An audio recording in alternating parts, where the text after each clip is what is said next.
Good Are we though? morning. Are we actually? Is that true? Or is it lying to us? It could be lying to us. Give me us a second. That did happen to me before that it says upcoming for you. One second. It could be a delay, perhaps. It's upcoming for you anyway. If it doesn't, what I did last time is I just turned it on and off and it worked. Because it did happen to me before that I went live and it wasn't showing anything. I'm live on my side anyway. Let's see. I'm going to go ahead and, oh no, don't go to my profile, darn it.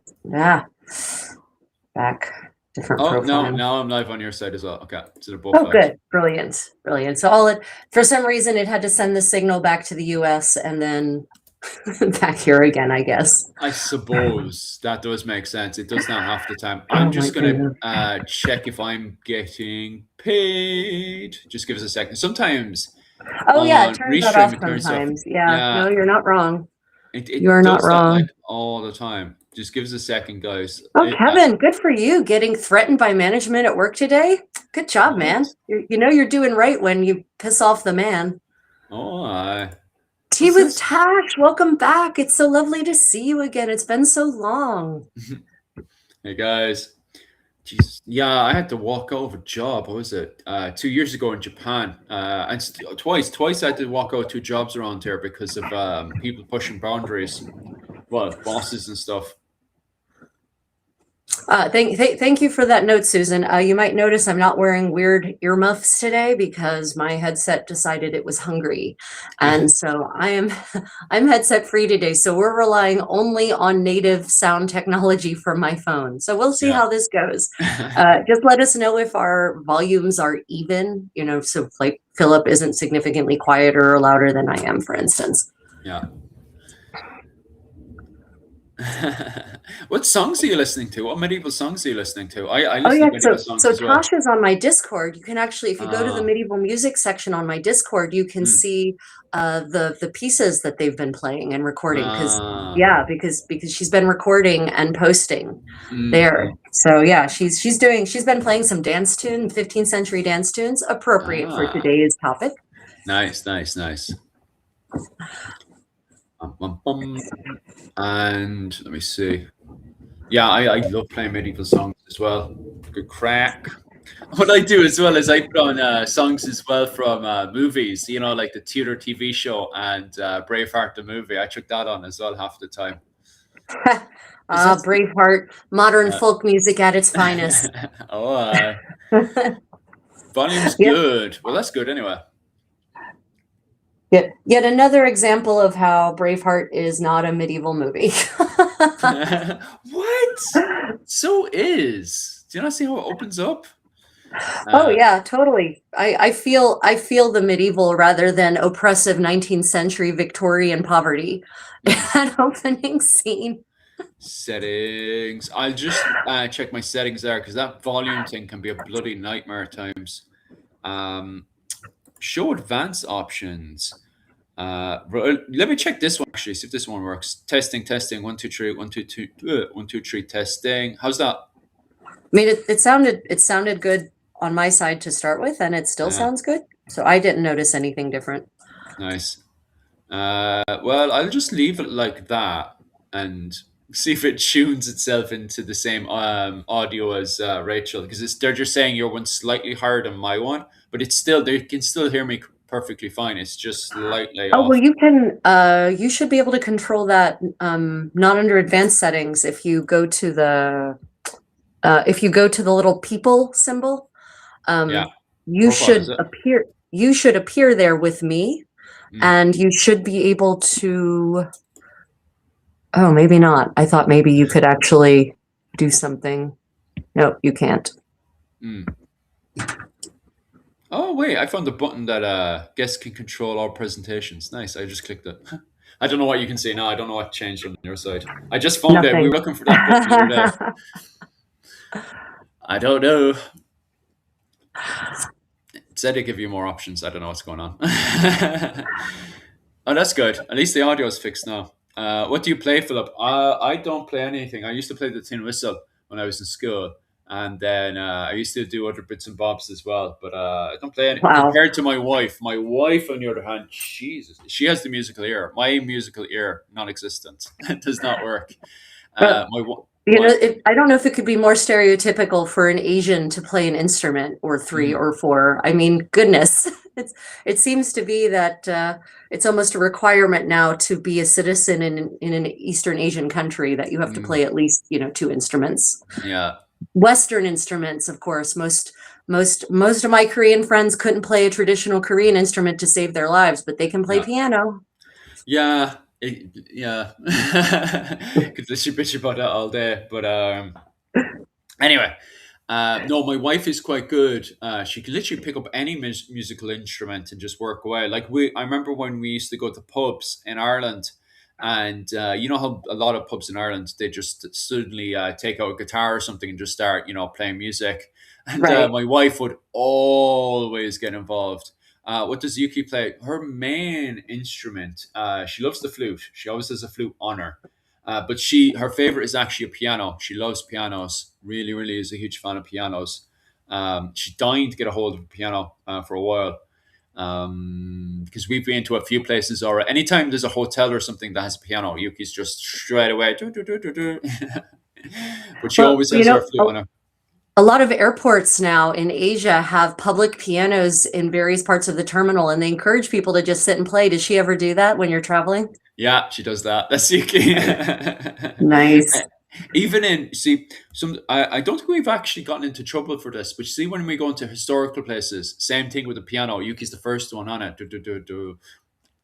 There's in Florence in the Palazzo Vecchio. There's a grand piano on the ground floor. So Mm, when we take that trip to Florence, we've been talking about for over a year now. We yeah. definitely need to get Yuki on that piano. Oh, 100%. Like that'd be so good. Mhm. Oh, harp in Ireland would be quite popular, all right, back in the early medieval period. There's sources from the 15th century as well that talks Yeah. about a piano, how they had songs for sadness, songs for happiness, and even songs for going to bed with. Because what was it called? It was one of the ladies that was around the Mead area. She was quite wealthy, and she would have guests over from Europe, and people would talk about the fact that the harpists during these feasts and stuff and assemblies would be able to play all sorts of songs and stuff Well, that they it's had. actually a myth that the harp was only played in Ireland in that era. The harp was Mm. popular everywhere in Oh Europe yeah, in the 15th century. It's not just an mm, Irish instrument. yeah, Um, yeah, and actually playing the harp to me is the lap harp anyway mm, is the quintessential chamber music instrument for medieval dance because it's got a mm, really soft sound.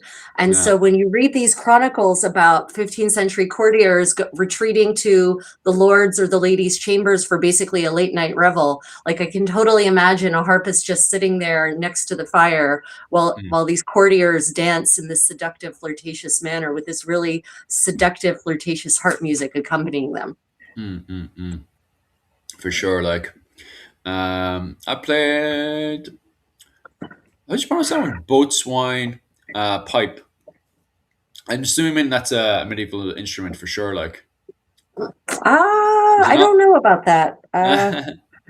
Something with the name like boatswain, it would makes me think more 18th century. I actually don't know what it is, but yeah, with a name like boatswain, it sounds more 17th or 18th century. Roger, Roger, Roger. I tell my kids they can learn the violin, CO, flute, harp, and bagpipes. God, you'd want to have a big open space for the bagpipes for sure. Where I Well, live, sorry. well, you know that in mainland Europe now, like Germany and the Netherlands and France, like the bagpipe is an instrument you can learn at school. Oh, nice. And it's not those horrible Highland pipes. It's actual like No, it's nice terrible. pipes that you could Yeah. dance to or want Hmm. to listen to, not ones that make you want to run from them. No, bagpipes are So great. I love the good old warring bagpipes. Get one on the go. What was not it called? not 19th century pipes, like closer to actual medieval pipes. Mm-mm. What was it Okay, called? well, Oh I yeah. think we're oh wait, is harp playing the Netflix and chill of the medieval times? Yes. Nice. Harp playing with dancing is definitely 15th century flicks and chill. Oh, I 100% like when you think about it. Here on the island, all right, what they would, because I live where all the businessmen live and stuff, because my wife is an accountant. And what they do, there's an island, and during the week, obviously, because the island has special rules in Japan where it's got lower tax for doing business and stuff. So all the businesses are out on the island. And so during the day like this, my wife and all the other businessmen are off on the island making money, blah, blah, blah. But during the weekend, those same families would send their kids over to the island to go play their musical instruments. So during the weekend, if you go and walking around the parks and stuff on that island on the weekends, it's just full of children playing with their all different kinds of musical instruments and stuff, making as much noise as possible in groups. It's brilliant. Yeah, there's an underpass on the river here where a bunch of people, community people have just set up an outdoor musical instrument practice area because of course, you know, if you're in apartment buildings, you don't want to be practicing your saxophone in the apartment. Yeah. So like if you take a river walk and during the day, you can hear random out of tune sound floating across the river from all these different people practicing different instruments at the same time. So same idea, except these aren't children. They're like 60-plus-year-old men usually. Still nice though. Nice to get out No, there. I think it's great. I think it's fantastic. I think it's a fantastic culture. And that they've figured out ways to deal with apartment living that allows them to do the thing they love, i.e. learn a loud, obnoxious instrument, while not completely engendering the hatred of their fellow apartment neighbors. So I think it's great. I don't know. It's funny because there's a proper hatred towards people making noise. I suppose because we're in Japan, like, and there's just a sheer hatred in many areas about people making noise, and it's like, well, people need to make noise and live. You know, people need to, learn musical instruments. They need to go out and play. They need to run around. Like, life is full of sounds. You're not wrong. You're not wrong. Oh, so Philip, you remember I was whinging about or complaining about having my lacing needle lost. Yeah, go on. Yeah, and I was like looking everywhere for it. I have gremlins. I definitely have gremlins because I just found it right here on the ironing board in front of me, under a piece of fabric under which I definitely looked. This apartment is haunted. Screw you, ghosts. Yeah, the old angels rubbing things again. Tea with Tash, me playing my recorder and flute every day on my apartment. Well, in Germany, so I lived in Germany for 12 years, some of you may or may not know, and they have legislated quiet hours, like statutorily required quiet hours in various German towns. It's 1 to 3 p.m. and then like 8:30 or 9 p.m. until 6 a.m. or something, like, or 7 a.m.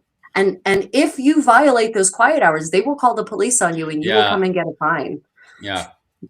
They're no joke about that. Yeah, I don't mind quiet hours and stuff, like especially between 9 p.m. all the way up to I'd say about 4 a.m. because I need to start waking up and doing stuff about 4 or 5 a.m. in the morning. But yeah, like definitely.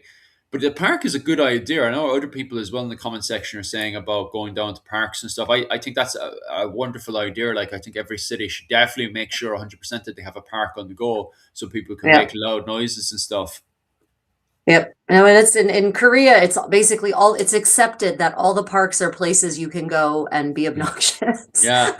It's definitely here, like, obnoxious within reason, not, That's what they're there for. Christina says, frickin' ghost man every time. Yeah. So time to sage or maybe some milk and honey. Seriously. Yeah. No, energies. Susan says it's not am I sure it's not the feline overlords? Yeah, they're passed out in my bedroom because they spent the wee hours of the morning parkouring over my body. So they're passed out now. This is not them. Oh my goodness. Well, everyone, we are here today to launch an exciting project Mm. that Philip and I are going to be undertaking together. And he thinks he's not going to be doing any of the work, but he's going to be doing some of the work anyway. On the research side, he's going to be doing helping me with some of the work.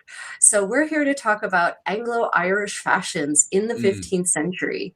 And this is a very interesting subject because, as with all of Irish history, Philip, there's not a clearly defined line, really, of what is the Irish outfit in the 15th century, and this is the Anglo-Irish outfit, and this is the English outfit on Ireland in the 15th century. Like, these lines are just not as clearly defined as people would really like to believe they are. And it gets worse because I decided, I wanted to make life very, very difficult for myself and Rachel's research. And I decided to pick the peak person for this, which is Seamus MacTiamád, which in English is referred to as James, the 8th Earl of Desmond. And the thing is about Seamus MacTiamád is he really, really doesn't like English society. He doesn't like the English. He doesn't like the English monarchy. But he has to go to the Irish Parliament, where in the Irish Parliament, which is meant to be ran by the Yorkists, he has to play ball. And that's where he has to, dress in English clothing or civilized clothing. So there, he's Gaelic clothing isn't really acceptable, and so he's a kind of in a thing of like having to dress English to go to work, and at the same time, when he gets home to his wife, who is an O'Brien, Margaret O'Brien, he is Seamus MacTiamád, and he is a proud traditional Gaelic man, So yeah, 100%. Complicated character for sure. And it is definitely, the 15th century is definitely that era where they're going between that complication of European, English, civilized styles. And at the same time, you've got that, traditional Gaelic proud culture that eventually becomes, 200, 300 years later, becomes all kilt and bagpipes. Right. I mean, the thing people have to remember is that humans are humans and we're peacocks. And we like to dress, until very recently anyway, for the most part, we love to dress prettily throughout all cultures and all civilizations. And we get bored of wearing the same thing over and over if we have the means to do better, to do differently, right? So even Ireland, with its Gaelic fashions, adopts, even in the Gaelic parts of the world, adopts continental fashions, not necessarily English, maybe inspired by English, but maybe inspired by traders they see in the port cities, because there's major ports all along the coast of Ireland from north to south. And there are merchants, vessels going to those ports, dressed in their whatever their latest and greatest in merchant fashion is. And so people see that and they're like, ooh, that hood, it's got that long dangling fabric on the back. That's pretty svelte. I want that on my hood. Thus, we see at the end of the 14th century, we see Art, what's his name? Gosh darn it. McNamara, is that his name? Oh, Art McNamara. Yeah, sorry, yeah, one second. Art McNamara, right? Art McNamara and his men are they're depicted riding towards, towards an English army, and they've got a chainmail, they've got a mail hauberk over a padded, a long padded gambeson and accaton. But on their heads, they've got these hoods that are fitted nicely around their faces and necks with these long, stylish lyra pipes, right? That's not an Irish fashion. That's an English/continental fashion. So, even the most Irish of the Irish are adopting pieces and silhouettes and looks that are coming from the continent. Now, what's interesting is they're often adapting it in ways that make it a little more local, right? Like I can tell with my very experienced 15th century eye, I can tell, well, that's a houppelande, but that's like the Irish version of the houppelande. Okay. Right. So yeah. So we've, this idea that there was the thing, people want clearly cut boundaries, right? They want a picture that is, this is 15th century Irish clothing. And you're not going to find a single depiction of anyone from Ireland in the 15th century that will be all Gaelic with no influences from, it's just not going to exist. It's not. Now, there seem to be some key accessories or styles of hair or beard or mustache that are very clearly Gaelic versus English, for instance. So, or that the Gaels, for instance, decide that they're not going to wear brays, and brays are breeches. They're basically like linen boxer shorts for men, and everyone in Europe is wearing them. But apparently, it seems that that's one of the things the the Gaelic Irish don't do. Typically, is wear brays, for instance. So, but that's not something you're going to see, right? That's not going to be visually obvious to you because they're not walking around in their, in their birthday suits. They're just not wearing an underlayer, which the English and the rest of Europe thought was pretty crucial for hygiene, but apparently, and I say apparently because the resources that we have to tell us about Irish clothing, it's like we have to compile it as a mosaic, right? We have to get little snippets from 100 different sources, from contemporary literature, from chronicles that aren't talking about clothing technically, but happen to mention clothing, from archaeological tidbits, right? We've got to compile a mosaic. So studying medieval Irish fashion is actually one of the most challenging areas and eras of medieval fashion that there is, because we don't have the abundance of clear-cut sources that we have in the rest of Europe. So yeah, that's why this project will be more challenging than other projects should be, in the sense of we want to get it as right as possible, right? We want to try to get to the truth as much as possible. So the research is ongoing, everyone. Today's presentation is not going to show you everything there is to know, because literally this morning I was just finding more shit. Oh, sorry. Yeah, I was finding more information. So this is a collaboration, a project that's going to be ongoing. So, but it's going to be something that's going to take a lot of time and effort. And so to pursue this, we're really going to need remuneration, because this is going to be almost a full-time job, honestly. Yeah. So hence we are launching a GoFundMe. So if you would like for us to support us in researching and recreating an accurate Anglo-Irish outfit from the 15th century, so that Philip no longer looks like that in our live stream. Then we have started a GoFundMe, and I don't know, is the link, I sent you the link. We can pop the link in the chat for anyone who wants to support. Just give us a second there, and I actually go and dig it back up, because I was digging up the name as well. So give us a second, I'll dig that back up. Because we had it last night, we were sending it up and stuff. Yeah. So, part of this project obviously is going to be sharing the research as we go along, and people who support us on GoFundMe are going to get access to extra resources, right? We'll be sharing to people who support will obviously, have access to more information and more of our findings, and live streams that will be, or live videos where for example, when I'm fitting Philip for these garments, we'll do a Zoom session, and all of our GoFundMe supporters can join in through the Zoom session and ask questions and watch as I stick pins in Philip in uncomfortable places. Well, oh no. I actually have it now. Give us a second. So Jim says, I see their clothes as mostly wool, and I believe that wool is antibacterial. So the reality is that most natural fibers are antibacterial. Jim, it's a good comment. It's a good comment. It is a very good comment. Yeah. But that's the thing. That's one of the reasons I hate synthetic fibers. They're not antibacterial for the most part.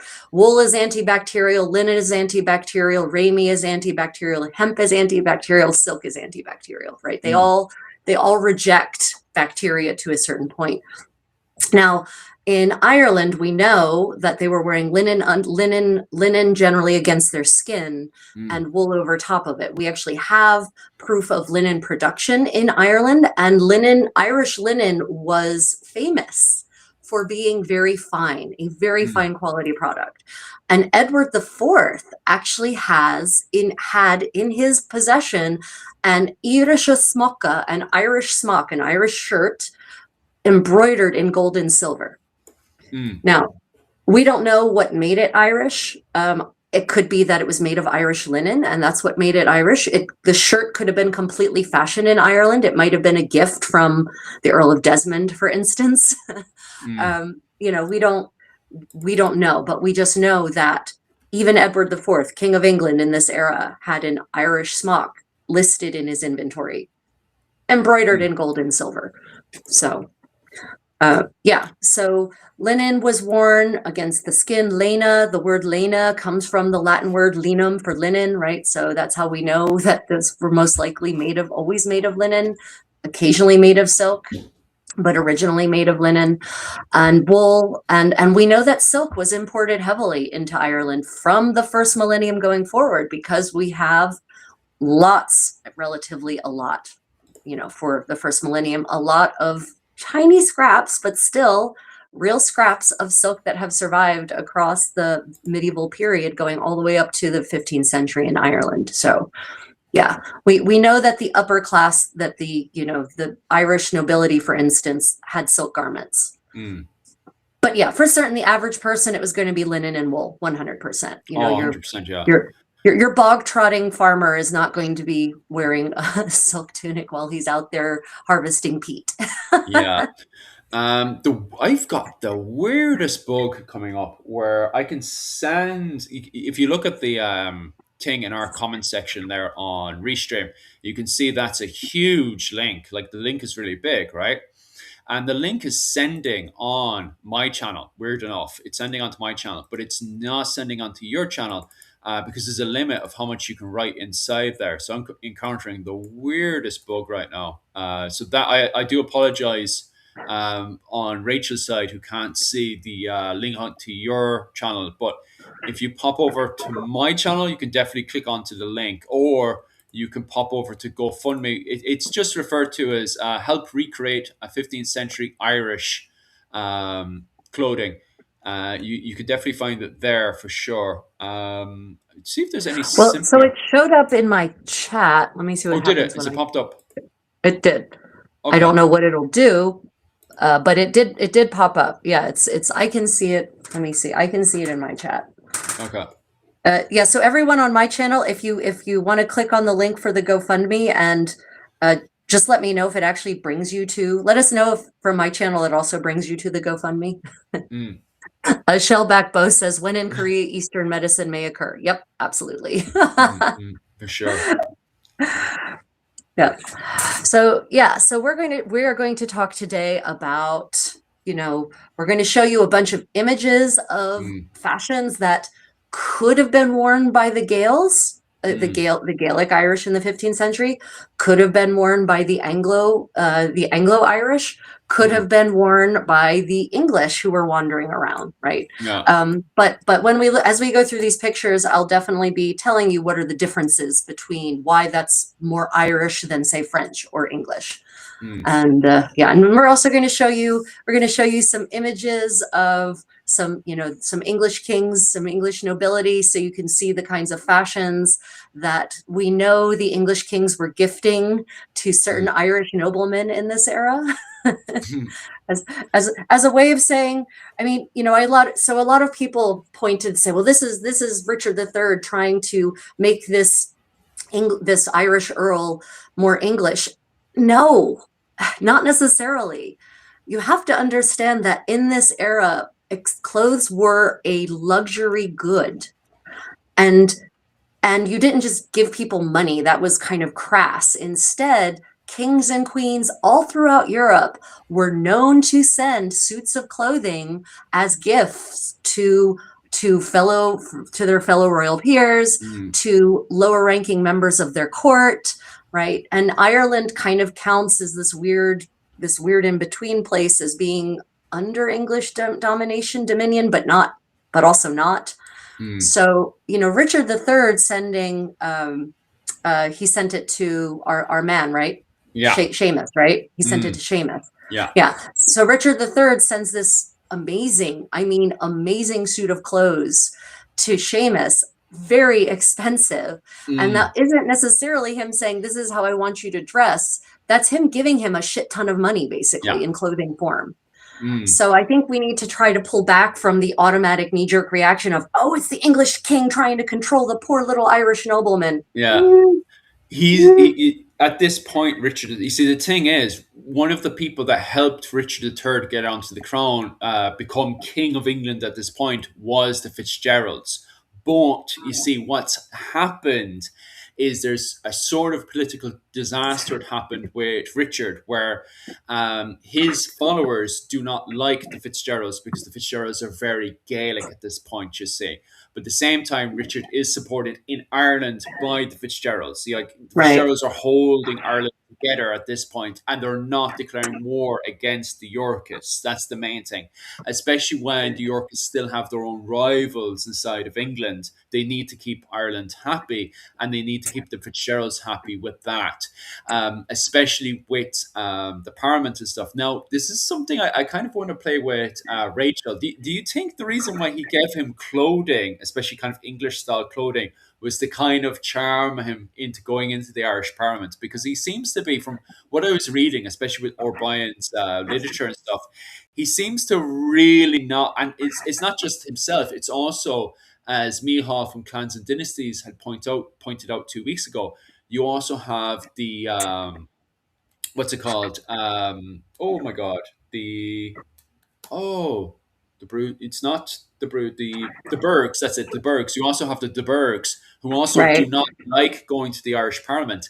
And what they do is they cross a river, the River Shannon. Is it the River Shannon? Oh yeah, they cross the River Shannon in front of the English, and they take off their clothes naked in front of the English just to tease them, and then they put on Irish clothing again. And because they're on the opposite side of the Shannon, they're just like, "Way, ha ha ha," and they run away. And they tell their people inside of their castle they hate Irish clothing, like speaking Irish, by the way. And you get the same kind of idea with Seamus as well, that Seamus despises this English clothing, and he can't wait to get home and wear his Irish clothing again, that's nice and warm and comfortable. So English clothing would have been very warm and comfortable in this Yeah. era. It would have been fur lined. Mm, It would not have been cold. He would have yeah. been. So so I'd be interested in seeing the primary sources that give that impression. Mm, I don't. So here's the problem. A lot of historians have bias. They have natural mm, bias, right? And mm, so they mm, like to interpret sources they don't like. They do interpret sources through that bias. It's mm, not necessarily intentional. yeah. So that's why whenever, I've got the book, Dress History of Ireland, or Dress in Ireland. I don't remember what it's called. That seminal work on historical Irish clothing. Mm, But I'm looking at it mostly for the endnotes and the primary sources that are cited there, because I don't trust other people's interpretations of primary sources. So I wouldn't trust that unless I see the primary source and why mm. it was interpreted to be that way, right? Like, how do we know that's how he felt? Did he have a diary? Who wrote that down? When was the chronicler who indicated that writing? Was he writing in the 17th century? Mm. Well, he's going to have been writing with a very specific, idea in mind. So I don't trust it until I see a 15th century source that says that. Mm. I'll ask Mihal next week. And talking about sources, Susan, the reason why I started looking around there is because I actually have that source you're talking about somewhere around here. The one on the Yeah, I have it. Fitzgeralds. I have it as an ebook. Ah, It's yeah. on my computer. You Unfortunately, can, my laptop had a horrible accident. Is at the laptop doctor. mm, So you can get um, that book now as an ebook. That's it's bad. on internetarchive.org. Margaret Yeah, Margaret Dinlevy. Margaret yeah. Dinlevy, is that her name? I Margaret think so. Dinlevy, I think right? so. Yeah, Yeah. Margaret Dinlevy's work. It's on internetarchive.org. Mm, Also, if any of you are using internetarchive.org, please donate. It's a free platform. It's a lot of work to maintain platforms like that. So, like Wikipedia, if you use it, please donate, even if it's just $1 or $2, keep it Susan, going. But also, Su- did you yeah. see that Kevin actually, he says he went and donated to our GoFundMe? Oh, wait, already. Nice. Thank you so Yeah, much. awesome. Thank you, Kevin. That's fantastic. Shellback Bow says he can't access the link. Shellback Bow, I will post it. I'll make a post. I'll make a community post with the Mm. link, obviously. Yeah, for certain. Um, By the Let me. way, I never actually, we were kind of rushing this morning because we had 1,000 things to do again this morning, like we do most mornings. And this is partly kind of why some of the GoFundMe is just going to pay for all our stuff because we're constantly trying to work to do the research in the 15th century. Yeah. So it's very difficult to get the time and stuff. But I never actually said to Rachel which way I actually had this set. I have, and I think it was better if I put, I was talking to Ghost Hero over on Discord first to see what sources he had for Seamus, well, James Fitzgerald, the 8th Earl of Desmond. And he gave me the kind of like effigies. I'll show you the first one anyway, Rachel. And what I want you to do is just have a look over it and stuff. But Okay. it's interesting. I've probably seen this effigy. Go ahead and show it to me, though. I was thinking that as well. This is the one from. Actually, you're perfect. Yeah, that worked perfectly. It's a pity I can't zoom in anymore. Can I do this? Actually, that's much better. Okay, and this is the one, the Franciscan Friary of Ennis in County Clare. That's the effigy. I'm assuming that is an effigy. Yeah, that well, it's a tomb. It could be an effigy, but it could also just be a tomb cover because it might be depicting, like, I think the kneeling, the person who's kneeling might actually be. Oh yeah, now I can see it. I have it on the big screen. Oh yeah, I've seen that one. Yeah, it's fantastic. Yeah, it's fantastic. So that gentleman, that's his tomb. That's from his tomb. Is that's what he said? This is actually from Seamus O'Brien's tomb? No, it's not Seamus O'Brien's tomb. It's just referred to, the reference is referred to as Franciscan Friary of Ennis. Yeah, no, okay, good. I thought I know where that's from because it is one of the resources, and I thought I sent you that one, but maybe I didn't. Yeah, no, that is a fantastic one because we've got a combination of figures there. Some of them are very clearly biblical, right? This is a biblical scene that you're seeing depicted here. And it could actually be the burial of Jesus, in fact, wrapped in the shroud, right? And you've got the three Marys, and you've got Joseph of Arimathea, and I'm trying to remember who else is part of that scene. Anyway, if you look at the two gentlemen on either end of that depiction, and the reason I'm looking off screen, everyone, is because I'm looking at the big screen on my side. I feel like a weather woman. If you look at those two gentlemen on either end of what I'm pretty certain is the body of Christ, they are wearing what in French is called an houppelande, what in English is called a gown. And it's spelt like 4 or 5 different ways in 15th century English. And this is the very full overgarment that it's constructed in such a way that it just falls in these beautiful round pleats, and then it's belted. And you can see the gentleman on the right, as we're looking at it, has a pouch that's hanging from his belt. And, you know, they're dressed very elegantly, right? So this is what I would call the Irish version of this gown, because it is different from the versions we see in Burgundy, in France, in England even. And this, I think, actually dates to the end of the 15th century. And by the end of the 15th century, Europe has kind of moved on from this look, but Ireland is still clinging to it, which lines up perfectly with the Irish being both super innovative about fashion. Like if a new thing comes along and they snap it up, but then they're also saying, well, but at the same time, the old way was good too. So we're just going to do both, right? Why get rid of something? We can just add on more. And so that's what you're seeing here. And yeah, so under that, they are probably wearing what we now call a doublet, was at the time was also called a doublet, and hosen. And you can see they've got nice shoes on, you know, nice leather shoes on. They're not barefoot here. So yeah, that is a good depiction of a Heburnized, of a Gaelicized houppelande, basically. And again, you can see that the gentlemen have nice full beards and mustaches. I mean, they're not like super bushy, but they're respectable. And that seems to be a big distinguishing feature of the Irish from the English from the 14th into the 15th century. In fact, the Statutes of Kilkenny make specific reference to telling the English that they have to shave to make sure they don't look the same as the Irish. They're only allowed 2 weeks worth of facial hair growth, and then they're expected to shave so that they don't look like the enemy, as it's called in the statutes of Kilkenny. Yeah. And it's interesting as well, because I think this one's very, very important for us in our research, because this is this is right next door to Fitzgerald's territory, and this is his wife's territory. So his wife lived around this area and stuff, which is Margaret O'Brien. So this is where his wife, Margaret O'Brien, is from, and this is right next to Desmond Fitzgerald's territory, Seamus MacTiamad's territory.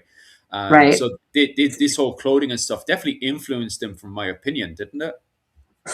Oh yeah, absolutely. I mean, this is we're nowhere near Dublin. We're nowhere near Dublin here, guys. There was a comment, but there's a child. No, that's not a child.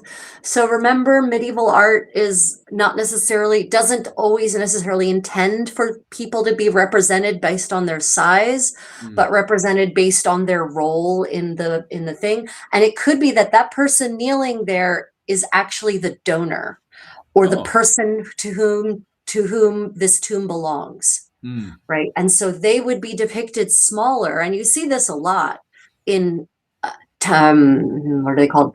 Retablos in Spanish. Jesus, how did I just switch into Spanish? Altarpieces. In altarpieces, if you look at altarpieces from the 15th century all across Europe, you'll notice 14th century also, the donors are often depicted smaller than the religious figures who are around them. Right. So, and that's another indication to the viewer of, we've got people who are part of the tableau, and then we have the person who is a real human who lived in this era. Right. So the person kneeling, I suspect, is probably the person who either commissioned this piece or was interred, because usually these pieces aren't, unfortunately, connected to their tombs anymore. So that's it's not a child. I would say it's probably the donor of the piece, the person who paid for it. Absolutely fascinating. Will I move on to the next one that Ghost Hero sent us? I'm sorry, I was just looking at the comments. Almost sounds like a child's baptismal gown. Oh, Jim O'Neill says, the houppelande.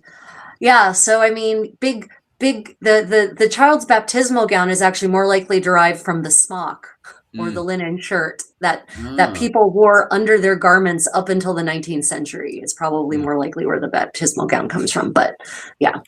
Okay, I'm sorry. What did you say, Philip?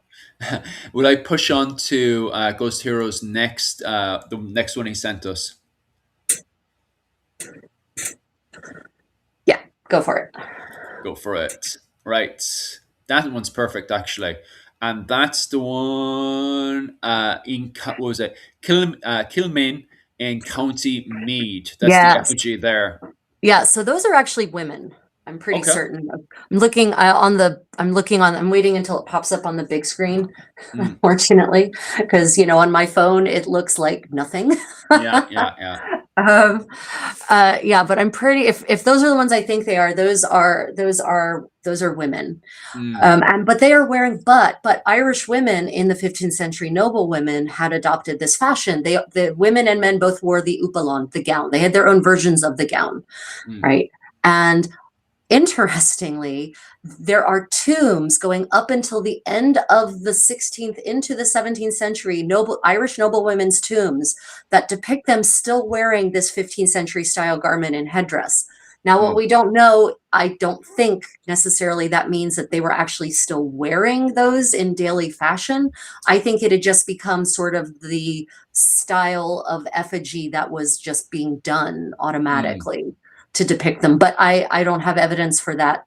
That's just an assumption on my part. But yeah, wow, it is really just taking its sweet time to actually catch up on. Oh, it doesn't want to. That's nice. There we go. Okay. Yeah. Okay. So now I see. Nope, those are not women. Okay. Yes, those are men. That's what I was hoping I'd get to see it. And they are also wearing the houppelande again. Now you'll notice the gown. You'll notice that they have a bowl cut. So you see that hair, you see how they're clean shaven? Yeah. So that bowl cut was fashionable in the English court in the first half of the 15th century. Okay. It was not fashionable in the second half of the 15th century. Not just the English court. It was fashionable in France and Burgundy as well, that particular haircut. So I would say that this probably is more likely to date to the early 15th century, therefore. And could well depict people who are more connected to the English fashions than not, right? Okay. They're more connected to continental styles because Mm. they're clean shaven, so they're not wearing that sexy Irish beard, and they don't have flowing curly locks, right? Mm. They've got a bowl cut and they're clean shaven. But Okay. you do definitely does depict the gown from the front, so you can see Mm. how it, before we were seeing it, kind of a 2/3 profile kind of thing. Here we're seeing it in the front. And it goes just to above the ankles. And one of the reasons it's so full like that is because it's fully lined in fur. Mm. When you line a garment fully in fur, it automatically forms these nice organ-like pleats like you see there. Mm. A lot of people a lot of sewists have tried all kinds of weird methods to generate those pleats by sewing pleats and fixing them and all kinds of things. And what it comes down to is, if your garment has lining or is padded, then those pleats automatically form from the A cut, the slanting of the side seams. Mm. And so probably those are lined in fur. And you can kind of see how it's bulkier down by the ankles and kind of puffed out a little bit. That's fur trim.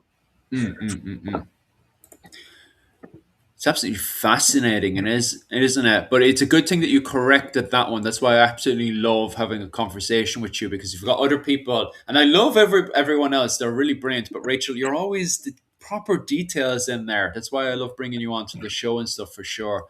Do you want me to carry on to Ghost Heroes next example? Yeah, absolutely. Go for it. Yep.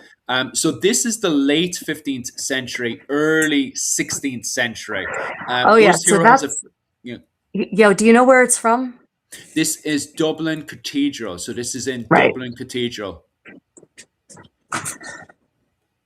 Yeah, someone just commented, "I'm glad you said they were men."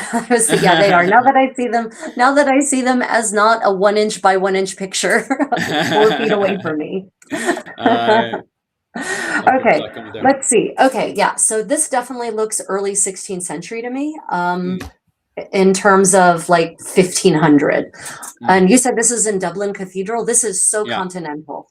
So everything about this screams the continent to me, in terms of its style, which would make sense, right? If you're going into Dublin and you're in they were bringing in artists and artisans from other places to decorate the cathedral.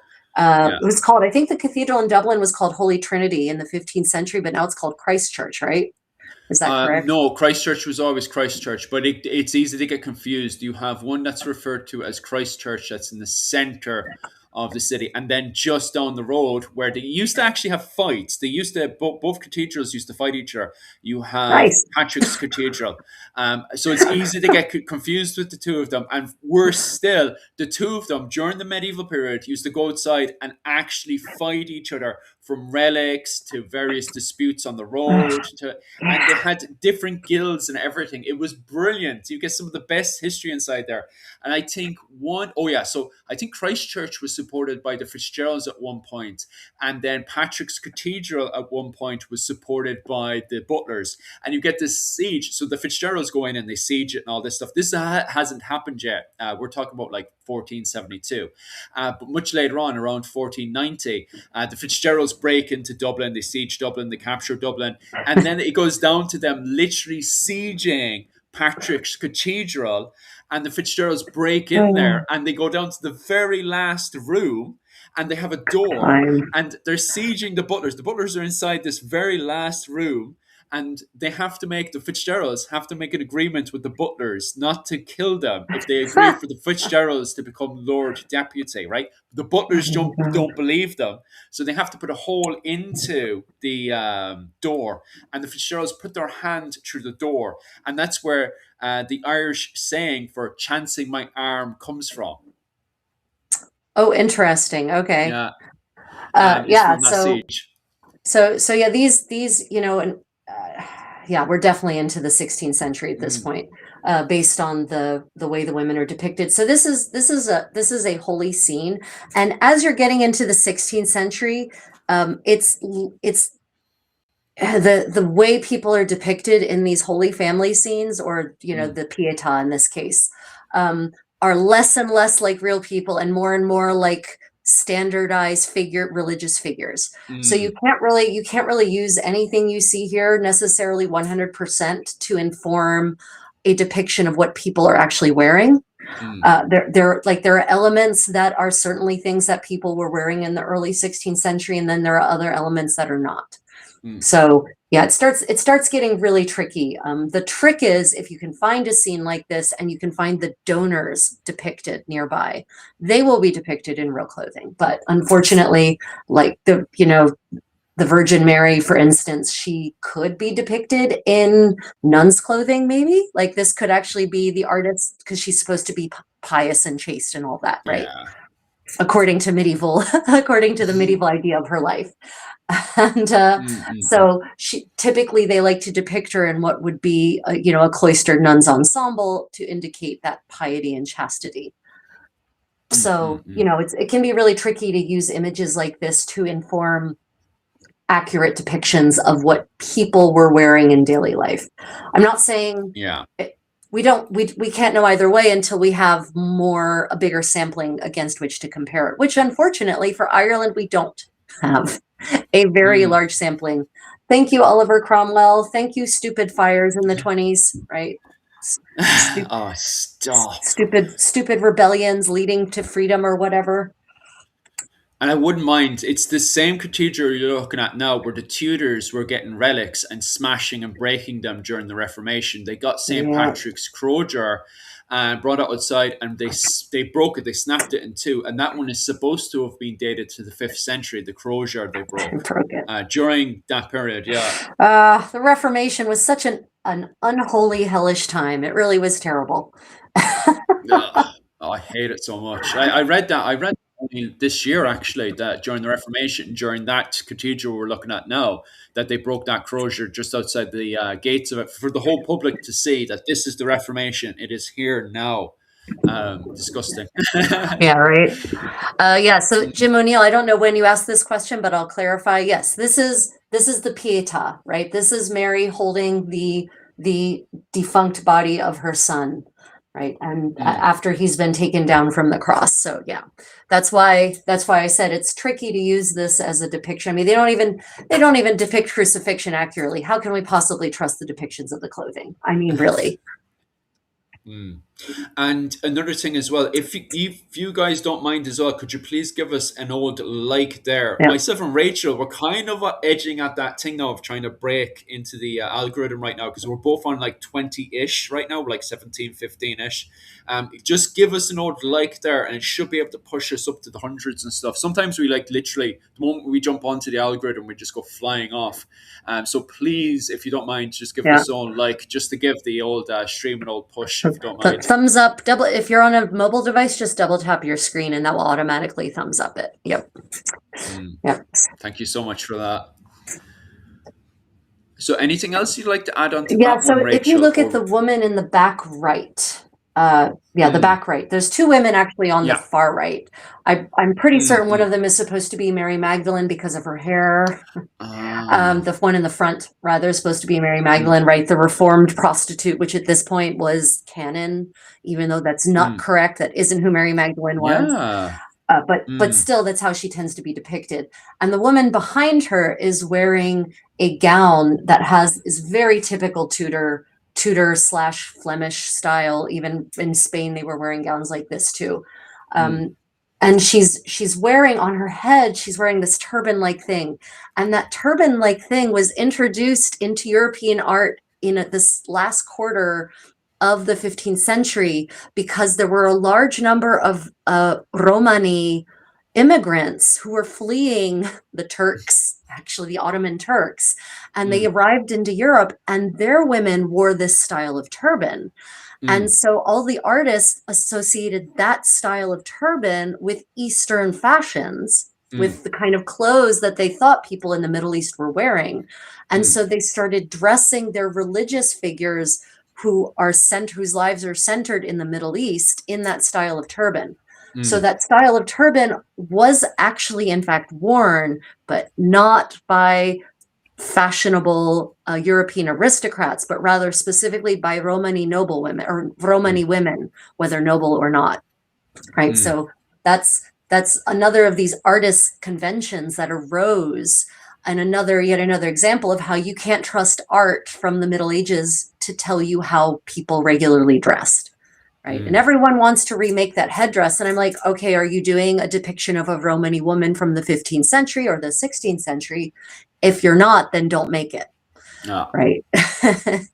True. Yeah.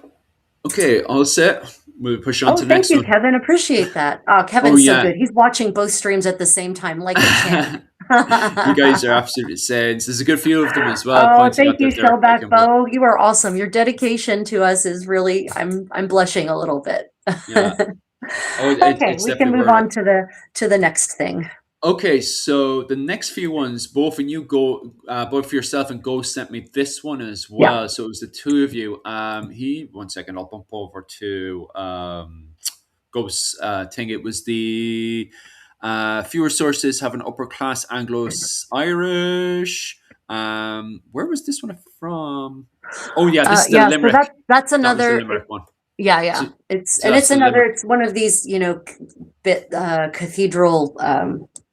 cathedral bits. So what's great about this is it gives us a style of hat, right? And this is a style of hat that we do see in the continent, not so much in England, interestingly, but we do see that style of hat on the continent. And basically it's like a bag. Yeah. That's rolled and stuck on the head. And it's made of wool, no doubt, made of wool. And it just, you then just drape the one side of the bag off to the side jauntily, right? And it's just I think it's a really fun look. That's so fascinating that you say it's not in England. You said it was not in England, was it? That style, I haven't really seen evidence of that style specifically in England. Now, I should preface that by saying the Reformation wasn't great for English art either. But I was just thinking to myself, because it's found in Limerick, and that's by the Desmond Fitzgeralds, who are also at this point, as Susan had pointed out with her source earlier, the Fitzgeralds at this point are role-playing that they're Florentine. Is this a thing of trade going from the Iberian Peninsula up to Limerick? You definitely do see this. You do see this exact, maybe, you see this exact hat on Florentine and other northern Italian men all across the first half of the 15th century, actually. That's so fascinating. Yeah. Like, that just blows my mind. So I'm hoping maybe, as you said there, somebody will end up finding it in England, but I hope they don't. Because it supports that madness. Well, I was about to say the madness of the Fitzgeralds, but no. The Fitzgeralds were Florentine. This is a fact, okay? This is a fact, right? Yeah, they were not Normans. They're ancient Latin blood. Yes. That's it. And that's how they ended up getting a hold of all this stuff. It had nothing to do with them trying to justify having long trade all the way to the Florentine and being very close to certain Florentine families. No. They were Italian the whole time, huh? They were Italian the whole time. Geraldinis, huh? Yeah, the Celtic people made their way to Italy back in the 3rd century BC. Yeah. They settled there, and then some of them split off and continued up to Ireland. And of course, the families just stayed connected all those 2,000 years, right? Yeah. As one does. The Austrians, yeah. That's it. No, I love that. It's so fascinating. Welcome. Thank you for joining us this morning, afternoon, evening, night. I also have this from different angles as well, because it was yourself and Ghost. That's an even better one. Yourself and Ghost sent me this one as well, so I do have it from different angles. Absolutely. What is also very, very interesting about this as well is that it is from Limerick, and Limerick at the time was solidly 100% controlled by both the O'Briens and the Fitzgeralds at the time as well. So this was their main key point. Oh no, those are not the same. I think it's from different. One second. Not just different angles. Look, the one person has a full flowing Irish beard, and the other has nothing. He's got a chin. Yeah. He says on the description, it says early mid 15th century artwork, which is covered of the Limerick, which shows they're from the same building, but they're two different sculptures. Yeah, it shows two. He just has on the description that it shows two men, one in pleated Yep. gown, and the other one is wearing a bag hat. The style is popular in the first half of the century, so it is Yep. two men on the. I don't know if is this on a chair or what, because one of the things he has, it looks Is the like it's on. misery cord? Yeah, Yeah, I think it looks like it's carved wood to me, yeah, so I think it might be a misery cord. Yeah. yeah. It's fascinating nonetheless. I think the two of them are absolutely gorgeous. Let me zoom No, on this they're one. beautiful. And Yeah. I love this gentleman because he's got that beautiful Irish beard and mustache that the statutes of Kilkenny complain about incorrectly. Right. So he's uh, got, I mean, look at this. See there we've got clean shaven and then on the other. Yeah, that's a misery cord. Oh yeah, 100%. That's a misery cord. Okay, uh, so for those who don't know what a misery cord is, this is the monks' stalls. And this is the monks would basically stand in those stalls, and the misery cord is like this little tiny hinged bench perch that they can perch their asses on and sort of sit down into without sitting. But mm, misery cords were actually hinged, so they could actually come down and be full out seats. mm. And what would sometimes happen is the monks would fall asleep during mass and then they would slip and the whole seat would fall open and make this really loud clacking sound. And Mm. so in German we have the expression halte die Klappe. And that literally means shut up, but it comes from the Klappe literally means that folding seat. And so Mm, they're telling them to hold your folding seat, don't let it fall, don't fall yourself. So mm, that's mm, it's called a misery cord because it's supposed to be an act of mercy to the monks to let them have just a little something on which to perch their butts while they're mm, standing for hours on end. mm, mm. So yeah, those are misery cords, 100%. And so we can see that beautiful beard there, right? That Mm, really seems to be a very typical Irish look, right? right. This is not fashionable in England at all in this time.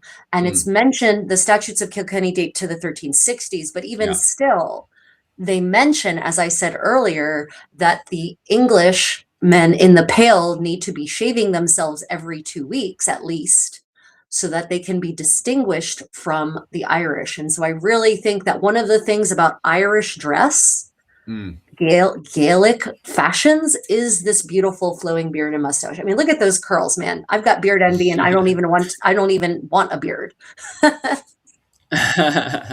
Yeah, I need to get that going there for my ancestors. But I pop on to because I think the next one is the same again. It's just from a different angle now. Although Yes, he's kind yes. of got yeah. I think that from this angle, let me see. Yeah, Yeah, you see, kind of Ghost actually, he must have actually gone there and gotten pictures of these misery cords, right? perhaps I'm not sure. He just kind of sent it up onto the Discord last night for us Ah, there we go. when I was poking around. Uh, yeah, no, that might actually be yet a different one. It might be, Hmm. I don't know, it could just be the angle too at which the picture was taken. So it just I looks, mean, look at the the, previous one. the beard doesn't Yeah, look quite as full from that angle, but yeah. that could just be the angle. But wow, that's a great shot of that misery cord because you can really see how it acts as a foldable seat that folds down or folds up because there's the channels on either side. Yeah, Mm, but yeah, mm, so mm, he's mm, wearing a gown, as they say in English. In French, it's called an houppelande. And mm, you mm. can see those beautiful full pleats and the turn back collar. And you know, it's full that bulk in there is no doubt created by it being lined in fur. Mm, mm, mm. A brilliant question of Paul there asking, where did that style of cap come from? So it, you know, where it came from, Mm, I can't tell you per se because there's no record that says, well, this cap came from here. But I will tell you that that style of cap is very fashionable in Italy in the first half of the 15th century. yeah, which fits into the sources that Susan was quoting from earlier, which says that the Geraldines going into 1403 were starting to Yeah, declare that they were Italian, not yeah, English. But at the yeah, same time, you have to remember they also had some weird feud going on with the English as well, where they were still going over to see their English cousins, but they were also feuding against Tolbert, who at the same right. time was fighting Joan of Arc. Now, at this time as well, remember, Henry VI is too young to govern England. Okay, Yeah, so now you have the likes of the Geraldines and Butlers being more Irish than the Irish themselves. They can pretty much do whatever they want. So they're going around speaking Irish, what was it called? Fitzgerald, sorry, James the Usurper Fitzgerald is role playing that he's Italian, going over to quote unquote see his Geraldini relations in, this is the madness that's happening at the time, and I absolutely love He's it. role playing that he's Italian. Yeah, he's going into, he rocks up. Like, I love what it. I happens love it. is in I love 1403, it. he goes into the Irish Parliament and declared that he'd always been Italian. He has met he's made contact with his relatives in Florence, the Geraldini, and Yeah, the at some Gherardini. point, at some point, there are Italians that do rock. You see, what's crazy about this is there is actually Italians that rock up and clarify what the Fitzgeralds are saying, and the Fitzgeralds have to quickly rush in this trade agreement with the two. Now, this is all fact, by the way. The Fitzgeralds are, in fact, Italian. It's nothing to do with making a ton of money on trade. Nothing to do with that whatsoever. No. It's nothing to do with money. No. It's 100% them just finding their roots. That's that, okay? Completely. I mean, the Irish were not. There was the poor, simple Irish, Philip. Of course, they're not going to We just involve didn't know any themselves in better. the complexities of interscene trade relations. Yeah. No. That's They're it. just That's wandering around the bogs wearing nothing, and that's that. Yeah. And now they happen to be Italian, okay? And now they happen to be dressing Italian, okay? Right, just happen to be. Now, I will say that this style of bag hat, and I don't have a specific word for this style of hat. They're the 15th century sources that talk about clothes. The original 15th century sources don't necessarily they don't come with pictures, right? So if inventory talks about a chapeau, for instance, that just means hat. We don't know which of these head coverings that might have been, right? They don't necessarily get that specific. So I'm just going to call this a bag hat. This bag hat is also, we do also see it in France and in Burgundy and Flanders, right? So it's a pretty happening style. So, where it originated, my suspicion is probably Italy, because as I'm thinking back through the mental art museum in my head, the earliest depiction I can think of it is like 1400 Italy. But we don't know. The answer is I couldn't solidly say this hat comes from Lucca in 1402, for instance. Hey guys, everyone who's just joining us now, thank you for joining us. Myself and Rachel are talking about late 15th century clothing in Ireland. Rachel's planning on making some clothing for me in the future, and she's setting up an old GoFundMe because these clothes and her time is going to take a whole load of time and effort and stuff. But she will be making videos on how to make late medieval Irish clothing. So definitely, if you just jumped onto the channel now, definitely stay tuned because we have a ton of stuff going up. Rachel right now is just telling what late medieval Irish clothing would have looked like at the time and is explaining that information to me. My name is Philip from Irish Medieval History. So if you haven't already subscribed, definitely subscribe to myself and definitely subscribe to Rachel as well from the Creative Contessa. Astronomuse, welcome. Wow, joining us from Dallas. Fantastic. And Susan says reading marriage contracts from the Medici and Lorenzo de' Medici's poetry. Nice. I'm not certain what that was in connection to, unfortunately.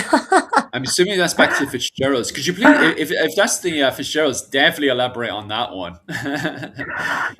Yeah. So this gentleman, he's pretty fashionable, I would say. He's Irish. That is not an Englishman. Not at all. Not at all. Not unless he's one of those Englishmen who's gone native, as it were.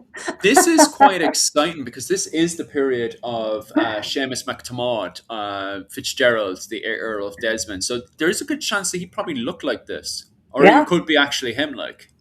And I mean, these garments would have been very warm, completely fur-lined. You can see the collar goes all the way up to the neck, right? And this lovely wool bag hat would have been a really nice, warm, fashionable piece, right? It wouldn't have just been stylish. It would have kept your head very nice and warm, and it would have kept the rain off of it too. So. Happy days. This is amazing. And Susan asks, what colors do you see you wearing? As in myself, Oh, my favorite colors are definitely much more darker. I love dark greens, especially for my, when I'm doing stuff, and I love yellows and stuff as well mixed inside there, and other stuff. Why, you're not a fan of those, Rachel? Oh, no, no, no. I love green. Um, Hmm. the colors that are fashionable in this era are dark colors. That's good for me. Saturated colors. That's Mm, saturated colors. So mm, what we know from the wills in Dublin, there's a whole bunch of wills that have survived from Dublin in the 15th century. We mm, know that gowns were often blue or red or black. mm, Um, I don't remember, and I think I did. Oh no, right. Lord Michael, the the highest prelate in Ireland, the uh, God, Lord Michael Tregear, right? mm, Michael Tregear. He had a green velvet gown, for mm, instance. So yeah, so we can do that. Yellow, not so much for the overgarments, but we do have evidence of yellow hosen from this era. mm. So we could make your hosen yellow. Nice. Will I push on to the effigy that you sent me there? Yeah, go ahead. Because I'm not sure what that one is, but that's the same style as well. Funny enough, same kind of hat.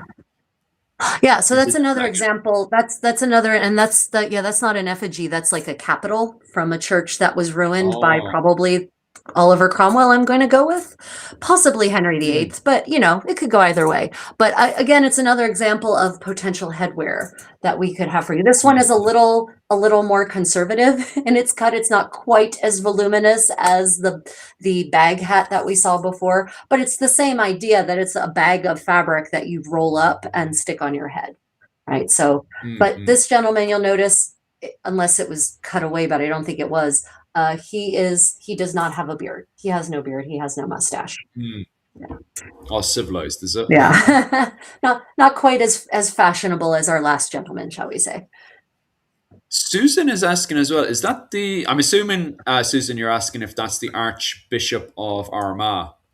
Oh, you're talking, maybe she's talking about Lord Michael Tregear. He was no, Oh, he was the, I forget what the title was, the primate of Ireland, maybe. I think it might be the primate of mm, Ireland was his official title. He was the head of the Irish Church yeah. in the 15th century. Like he was the equivalent of the Archbishop of Canterbury. So maybe it was the Archbishop of Armagh. Mm. Yeah. This is an interesting question as well because Mhm. myself and Rachel have been, and especially with comment, we had a full what was it? I wouldn't say an argument. We had a conversation the other day with Yeah. Caveman as well about this question too, and it's myself and Rachel have been pulling our hair out about this, even private conversations, and we're going to talk about Yeah. this with Melissa Shields as well. Is so the question is, and so okay, first off, I'll just read it. So at around that time in Ireland, were there colours clothing not permitted to wear? And you're bang on. You see, this is a really, really interesting question because Mhm. in the early medieval period, we have a Irish law by Fergus Kelly. And in that book, he points out that during the early medieval period, that in Ireland, you were only allowed to wear certain colors, right? Yeah. If you were a slave, it was black and white. Then if you were of the working class, it was, certain colors. And then as you went up the nobility, you got to wear more and more colors until you eventually got to the top, which is you having multicolors and big blues and big, Yeah. purples and all that kind of stuff, right? The problem is going into the high Middle Ages, as I was saying to Rachel yesterday, is that you have the Norman invasion. The Normans are trying to enforce English common law and what was it called, church common law as well. And you have the Irish, even common Irish that are supposed to be levy, peasants on a field and stuff, are refusing to follow half of these rules and stuff. So eventually they have to bring in Brehon law with Brehon judges. But the problem is now the Brehon judges are kind of doing their own thing as well, adapting to the new laws and changes that have happened into society. So for myself and Rachel are looking at this stuff and we're like, we don't know. Like, Yeah. okay, so the Brehon laws are back, but what changes have happened because of all these invasions and wars, Yeah. And we're not dealing with the 10th, it's no longer the 10th century anymore. We're now dealing with the 15th century, and it's like a complete, this is what, 600 years afterwards? This is Yeah. a completely different world. And Completely different world. I mean, for instance, that black and white thing, right? I mm, suspect that in the first millennium, the yeah, black and white that they were referencing was undyed, right? Yeah. So it was black that was from black or brown sheep wool that was from black or brown sheep. And if it was linen, then it was from unbleached flax, right? Or maybe Yeah. just bleached but not dyed. So those are Yeah. the least expensive versions of wool and linen you can have because they haven't been colored in any way. But by the 15th century, black is the most expensive color. So there's no way that black was still being reserved for slaves in the 15th Yeah. century, right? So yeah, we're trying to find more information about that, but it's really tricky. So stay tuned. We're going to look for more what are called sumptuary laws in the 15th century. What we do know is that within the Pale, now this is not outside of the Pale, this is the areas under English dominion in 1460 something, Edward IV passes a sumptuary statute, a fashion statute, forbidding women from having kerchiefs. This is a kerchief, just so we're clear.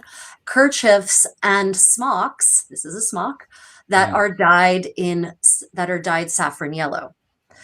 Now, I haven't been able to find out. I need to find the intro to that section of the law because usually there's an explanation that is given, and I don't think we should not just assume automatically, oh, it's just Edward IV being racist, because these sumptuary laws are often, they have an economic component, right? There's often an economic, not just a social component to it. So I'd be interested if there was something happening with the economy of saffron, for instance, that saffron was getting overused for dyeing garments, for instance, because you would need a lot of saffron to make a garment yellow and for it to last any length of time. And saffron was expensive and it was not easy to grow. And, there was a saffron farm in England in this time, or saffron area of saffron cultivation, but it probably wasn't enough to meet the whole demand for saffron. So I just really wonder if there wasn't some other anxiety tied to that went beyond, we just don't want the Irish looking Irish. Yeah. Right? I'd like us as much as possible to move away from that as the excuse for everything the English do. Right? It's the problem is, as Dr. O'Neill had said yesterday, the problem is that we're going into eras now, especially once it's not so bad in the Wars of the Roses in both Ireland and England.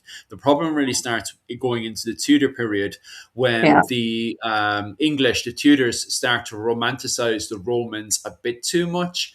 And they start to take on this idea that we are Romans and the Irish are kind of savage barbarians. And we're there where our purpose in life is to civilize them. And that's why they start to build, plantations. Because they look at the sources and they say, the Romans used to build plantations.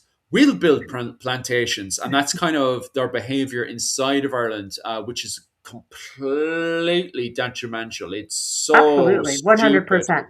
And that's post-medieval, right? Yeah. That's yes, after the 15th is. century. And you see, the thing is, what's crazy is when William Marshall was in charge in the 13th century, Kilkenny thrived. There was no problems between Gaelic people and English people coming together under William Marshall. Why? Because first off, he bullied to make sure everyone went to church together and mingled and came together as a society. William Marshall brought people together. But the Tudors in there, well, we're civilized. And if we keep hitting you into the face, you'll eventually become civilized, right? Like us, because that's what the Romans did. Yeah, that doesn't work in reality. It doesn't work in real life, I don't know. Madness. I'll push on to the next one. So, right? Absolutely. Happy days. Oh, yes. He's got the hat as well. And I'm assuming this is meant to be a common bowman, or is it meant to be more of a these are noble archers. class? No, these are archers. So these are archers from the Abbey of oh darn it, I sent you the name. It was a new name to me. It's an abbey on the west coast of Ireland, basically. And so again, it's relatively far away from the areas of English Dominion. And so this is I sent you two pictures. I sent you two from this. So we'll look at this one first. So these are Irish archers. And what's fascinating is that, like archers typically do, they are wearing short garments because, and they're wearing garments with not big sleeves, although in Korea in this period, archers wear massive sleeves. But the noblemen do archery in 15th century Korea, which they don't really in 15th century Europe. So yeah, so we've got here hosen. We've got a nice pair of shoes with sexy little points on them. He's got a very interesting hat on, and he is, wearing a doublet that is fitted, or a gown that is fitted to about the waist, and then it's got kind of a full skirt, but the skirt is very, very short. It's very, very short. And so those hosen are probably joined. It is probably unlikely that they are separate hosen. And he's got a shirt on underneath, and it looks like the gown, the thing that's on top, actually only goes to the elbows. Because if you look closely at his elbows, both elbows, you can see a dark line going around his elbows. And on the elbow that's further away from us, it's even more clear that the thing that's on his forearm is a separate garment coming out of that overgarment. So he's got probably a doublet of some kind, and under that doublet is probably a shirt that's under this gown. And we see this really short style of gown in France. We also see something kind of sort of equivalent to this in the Italies. So, but it's different. It's variations on a theme, right? This is definitely an Irish version of that versus the kinds of styles you're seeing in the continent. For one thing, the collar on the gown, on this teeny tiny short gown, goes all the way up to his neck and is actually a turn back collar. I can't recall offhand seeing any of these short gowns anywhere else in Europe that go all the way up to the neck and have a turn back collar like that, for instance. That's crazy that we have a look for bowmen, because normally what you see default, this is a bigger picture of it now, but default, you'll always think, when people think of bowmen in Ireland in the 15th century, people then jump over to the Tudor era and they give the look of the kerns, because you see later on in the 16th century, we see kerns with bows and stuff, and we think, oh, well, that's how the Irish always looked in the medieval period. But now you're just tearing that apart. You're like, oh, well, that's clearly a bowman, an Irish bowman of the 15th century. And you can see this by A, B, and C. And I'm just like sitting here going, okay, so everything I've been told is now a lie. I like to go where the evidence is rather than where the evidence isn't, right? So people can scream left, right, and center, this is how they dressed in the 16th century. Yes, keywords, 16th century. That doesn't mean that's how they dressed before. Until someone shows me a depiction of an Irishman dressing in the 15th century, the way they dressed in the 16th century, I don't believe it. Whereas we have depictions of Irish people, as we've been looking at this whole time, and none of them look like those 16th century depictions, right? So maybe it's time for us to let go of this idea that the Irish people just always wore the same clothes for 1,000 years. And they're now all Italian and they dress Italian. and the thing is that, some people might say, well, there must be a foreign artist who did that. No. If they had brought in a foreign artist, they would have brought them in for extreme skill at being good at art. This art isn't bad, but it's also not great. So this is not this. You don't bring a mediocre artist from Flanders, right? You just go with the local talent. If you want mediocre, you have plenty of local talent that can be mediocre. So it was not someone from Flanders or Italy or France or Spain who drew this. There's no evidence of that. So do you think the clothing here is purely functional or aesthetic? Because to me, the enhancements are so beautiful and romantic. So in the modern world, we want to think of everything as being functional or pretty. But before the modern era, both could be true. Right? You can have functional garments that are also pretty. For instance, what I'm wearing right now is pretty, but also functional. I can do literally anything in this outfit. All I have to do is kilt up my skirts with a belt, and I can do kickboxing. I can hike a mountain, right? You've done kickboxing, have you? I have. Yes, I have. No, you did. I have, actually. So when I say I can do anything in this, I mean that. I have tested this theory. but it's also beautiful, right? It can be beautiful and functional. This idea that you have to have your functional garments separate from your pretty garments is a relatively modern concept. So, you can have nice, or even archers want to look sexy when they're out there shooting Englishmen. Come on, guys. Who doesn't want to look hot when you're killing people? Or excuse me, when you're unaliving people. Sorry, algorithm. Yeah, so I'm pretty certain that what they're seeing there is what's functional about this outfit for the archers is that it's all short and tight, right? So you don't have to worry, and by tight I mean not like voluminous baggy garments that can interfere with properly shooting your bow and running either towards the enemy or from the enemy.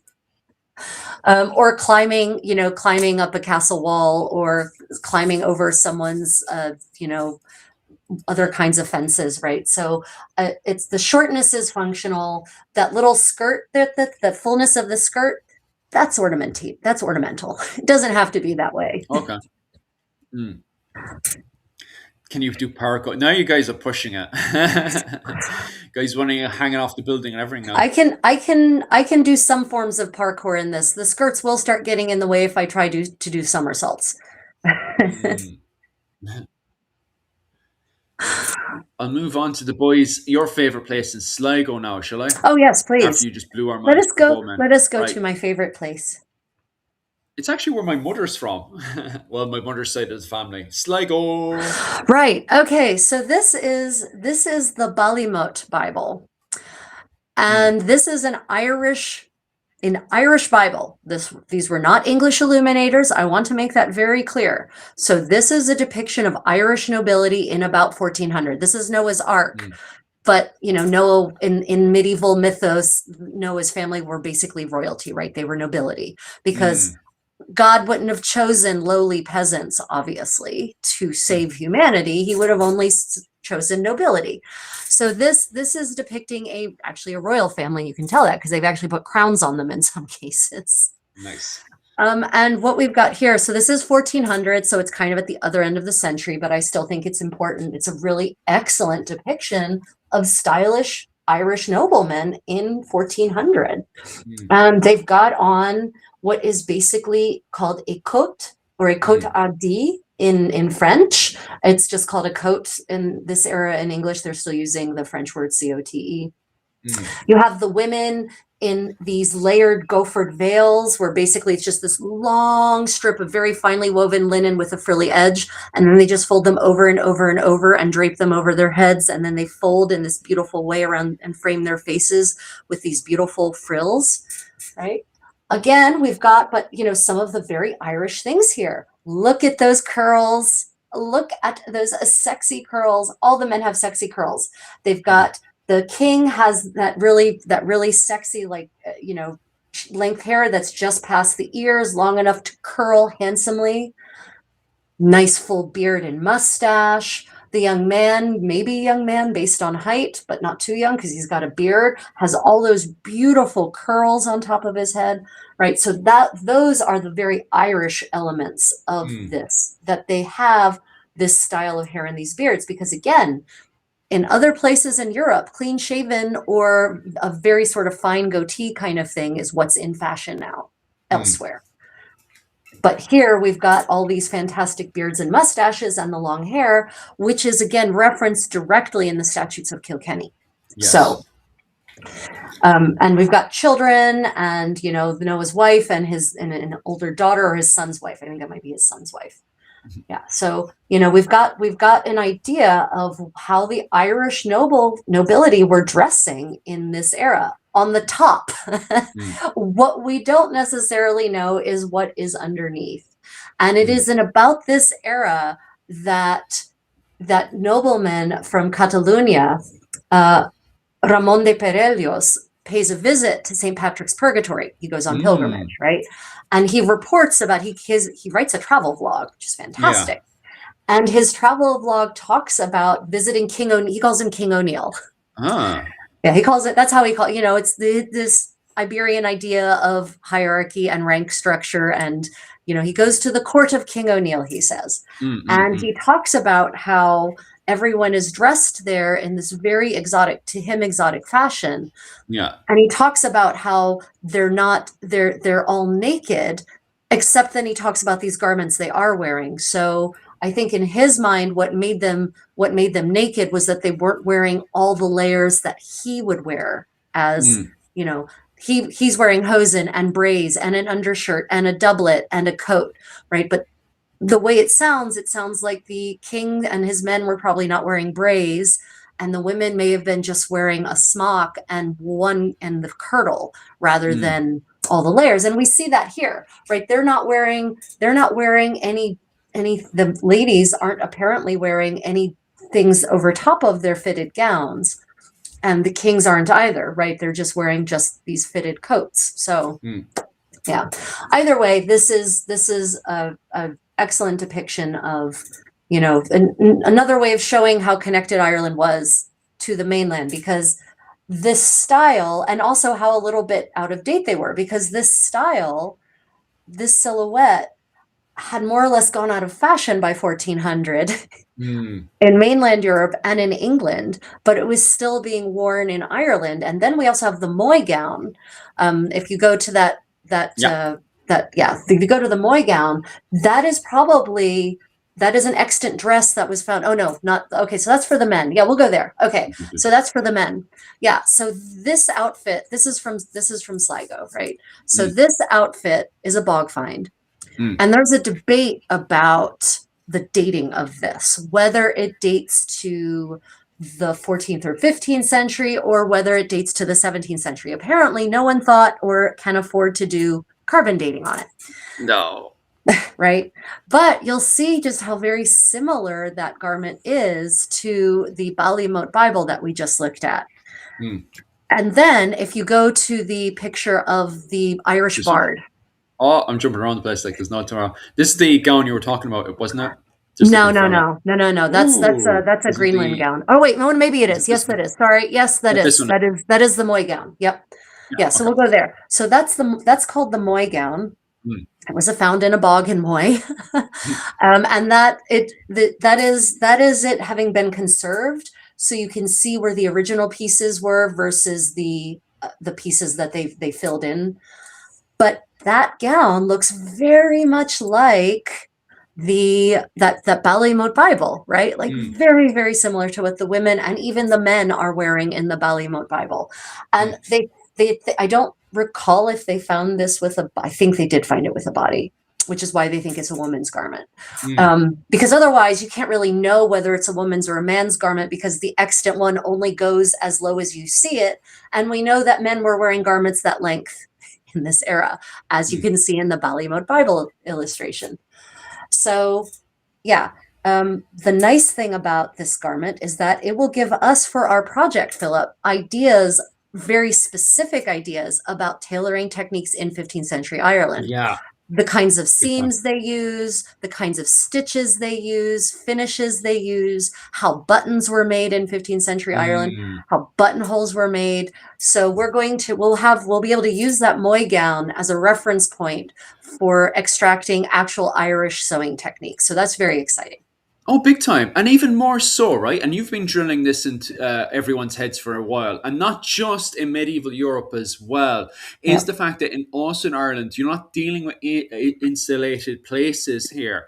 You highlighted there that this is way up in the O'Neill territories. But what's crazy about this is at the same time over in Scotland, that doesn't mean that the O'Neill territories are cut off. In fact, we see these influences inside of the Scottish Hall as well. Like you see, this is the exact same outfit of an Irish bard inside of the Scottish Hall as well. So you see those influences coming in, as we pointed out earlier, coming in from the Iberian Peninsula, coming in from Bristol in England into Dublin. And also now we can see this influence going from Edinburgh in Scotland into Ireland, into the O'Neill areas, and into our project zone, which is going to be the Limerick, Clare area, where the Fitzgeralds and the O'Briens are, where we're hopefully we can make Seamus's outfit, which would be really, really awesome. But this is why this, kind of experiment archaeology of making these clothing is so exciting because It is. we're literally on the start of it, and we can already come across all these examples, like, which really brings Ireland out of the idea of it being an insular, backwards Ireland into an island that's in between the great world of Iceland, Scotland, England, Spain, the greater medieval world, and Yeah. we can see that by doing this project. And that's why this project is so important. It really is. And you know what I love about, so that picture is from the Scotichronicon, for those who don't know. It's written, it's composed, it's a history that is composed or compiled, depending on how you look at it, in 1440 by William Browder. He's a Scotsman. And what I love about that is that shows the Scottish idea of how an Irishman dressed in the era of this 1440s, and how close that outfit looks to that extant outfit that we saw from the bog, from Sligo, right? Sligo, sorry, from Sligo. So how close that looks to that entire ensemble. And it just, these pieces come together, which is why when people say, oh, well, it's definitely 17th century, I'm like, is it though? Because look at this picture from 1440 depicting an Irishman. Yeah. So we have evidence. And this is what I was saying at the beginning of the stream. We have evidence. We have lots of evidence for Irish clothing across the various centuries, but the challenge is finding all the pieces and putting them together. That's the challenge, because it's not in one place. It's in this chronicle, and that look, we had to go to freaking Scotland to find that picture, right? We have, we've got Irish manuscripts popping up in Austrian libraries now. So the resources, the primary sources that we're going to be using for this project are going to take time to find and unearth. Like, where you and I are still stumbling across random and important bits that will flesh out this picture. And it's going to take time. And so that's part of the reason we're doing this GoFundMe, is because it's going to take time. And for doing the time to make this, we're not going to have time to do things that would actually earn money to help us live and eat. So yeah, I'm very excited about this. All the pieces, I think we have a good number of pieces to be able to really to turn you into that Irish nobleman from the 15th century you've always wanted to be. Oh, especially with the beard. I see Jim as well highlighting the fact that he believes in the power of the beard, especially with all the Irish nobles kicking about between the Fitzgeralds and the old Gaelic lords up in the north, popping up in all these depictions. Right. As their barbarous counterparts with big strong beards on them, for sure. Then Jim elaborates still further, and he asks questions. When it comes down, especially this depiction here, were the buttons made out of bone or horn? Neither. They are, and I sent you a picture of cloth buttons. Yes, you did. Let me you could pop that up. Yeah. I'll start talking while you find it. So buttons in this era were either cast metal. We do have some wood buttons, but they were covered in cloth, and these are cloth buttons. So the ones you see on that garment are cloth buttons. The extant garment on the Moy gown as well. And this is an example of a little tiny scrap of buttons that were found in Wexford or Waterford, I think. They're cloth buttons. They're self-stuffed. I have a tutorial on the Creative Contessa on how to make these buttons. If you want to, if you go and look up making buttons, you should be able to find it.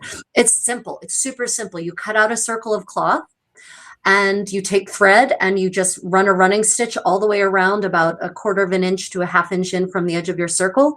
Draw it tight to make a little pouch, and then tuck the edges in and sew that shut. And there you have a button.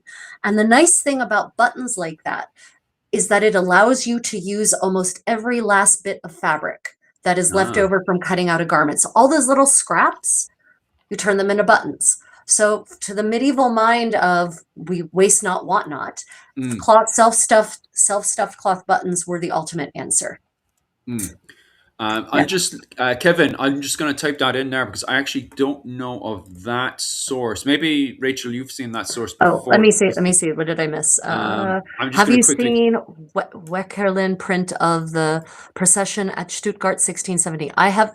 Oh, maybe I have. I might have. Now that you're saying that, from 1617, I might have.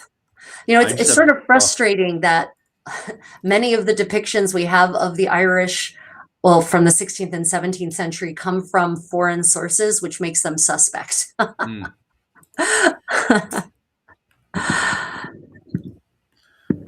Let me see. I'm just checking back to see if I missed any important questions here. Well, any questions that I can answer, rather, because all questions are important. Oh yeah, the Berg. But have you looked at the Berg's manual from 1583? I forgot all about that one. He's got the Bergs did an entire book in 1583, and I keep bloody forgetting about that book. Have you seen that one? I have seen it, yeah, but Yeah, 1583 is 100 years past this yeah. project, so not We relevant. do like I'll quickly show you that we did add in the Anglo-Irish armor that you also see because when people Ah, yeah. just to keep everyone up to speed, what Kevin's probably point what was it poking us at is the fact that the armor that you see in the 15th century is very similar to the armor that pops up in the De Burgh's book in 1583. But Right. we feel it's not just myself and Rachel, but there's also other academics and even Mihal yesterday was highlighting the fact that he feels that it's just romanticizing the past, that Right. they're the reason why they're doing effigies and also books and showing armor from the 15th century is because the 15th century for the Irish was a very romanticized era. You know, like it starts off with the Gaelic resurgence of Ireland, with Art MacMorra literally physically taking the tribute from Dublin, literally showing that, hey, Dublin is ours. That's why you have the likes of Dr. Owen O'Neill, who gets frustrated when people refer to it as the English Pale, because it goes, the power dynamic in Dublin goes back and forth between the Irish and the Right. English at this point, and that's why it should be referred to as the Pale. On the flip side of that as well, what was it called? I was going to put up more references on Anglo-Irish armor at the time because this is what Anglo-Irish armor looks like in the era Yeah. of Seamus, the person we're trying to depict. So like Kevin is bang on right to look at this stuff. Yeah. And there's already great work on Instagram. I was going to put up the sources in that, so I do apologize for people I was asking for sources and stuff. They gave me sources, and I couldn't post it up because I ran out of room and space. Because myself and Rachel last night we were doing research, and even this morning we were doing research, and we just ended up putting so many photos into this that we actually ran out of space. It's got like we can put the maximum of Yeah, we have 40 space photos. limitations. Yeah, of 40 photos, and then it just blocked it out. So we end up with too much sources to put in for the today's presentation. We'll chuck in more stuff later on, of course, when we continue to advertise what our findings and stuff to you guys.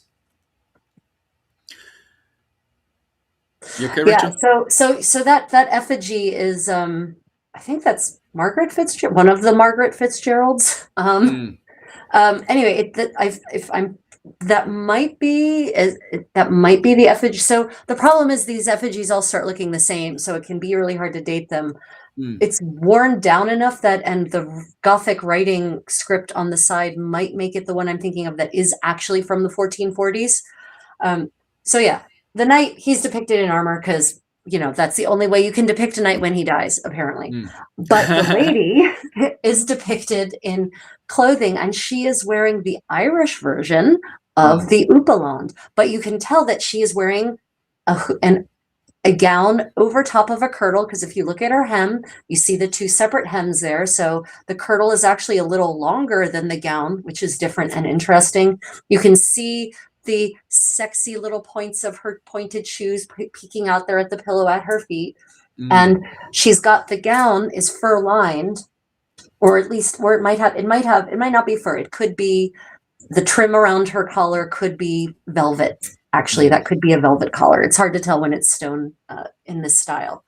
But she's got a belt around her waist, and it's pretty low belt. And that is very interesting because that is not how these gowns were worn on the continent.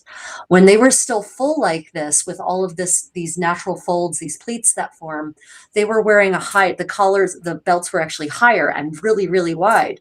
But she's got a relatively narrow belt, and it's worn at her natural waist. So that's a very Irish style. That is not English. That is not anywhere else in Europe that I've ever seen with this style of gown. So again, we have this idea that the Irish are adapting what they're seeing from other parts of their world, but making it their own at the same time. It's absolutely amazing, to be quite honest with you. And even this one here, I remember you were showing me this the other day. I'll probably pop back into the photos, but I think this is important to what we're saying right now.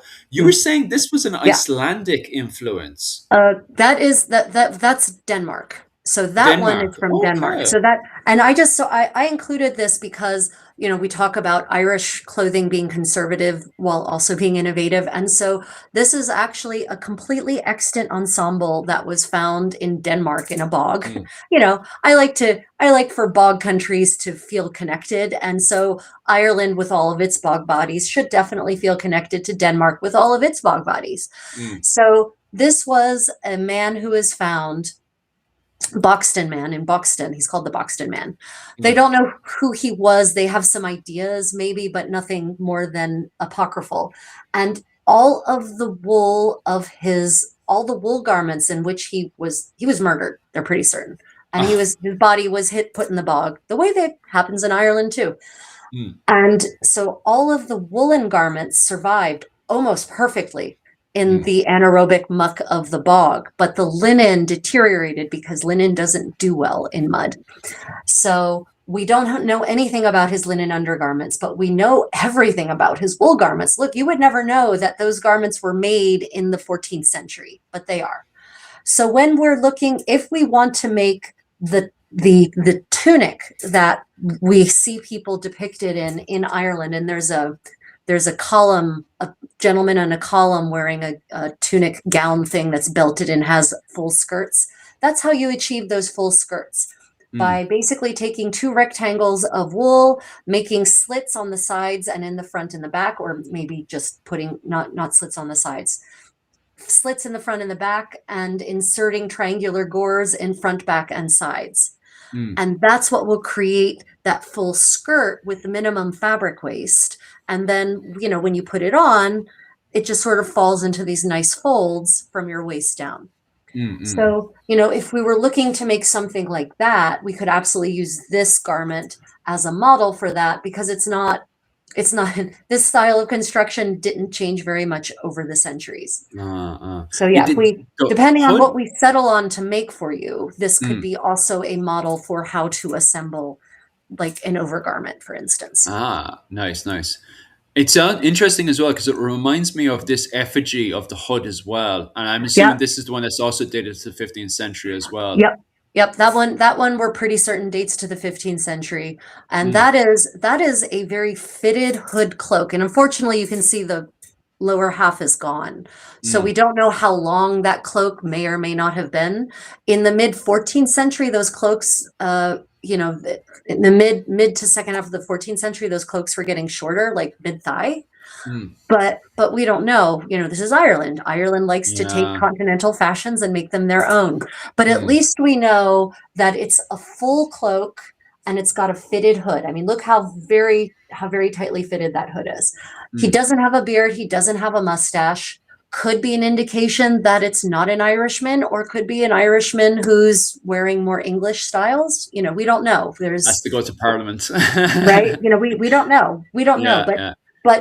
But this is a style that is not really being worn anymore in 14th century, 15th century Europe or Mm. 15th century England, but it does seem to still be carrying on here in 15th century Ireland.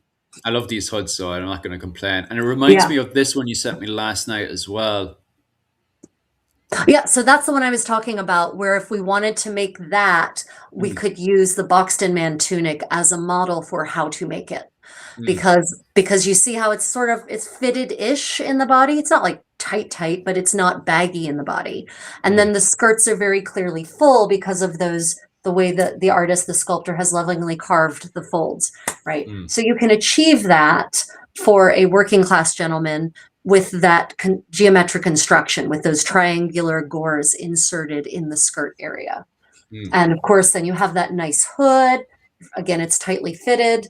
And it could be that he's wearing what is called a kerchief, or sometimes called a coif in 15th century English. So this linen fitted cap, basically, that ties under his chin. And then over top of that, he's got his hood on. That could be the two layers that we're seeing there, possibly, mm, mm. around his face.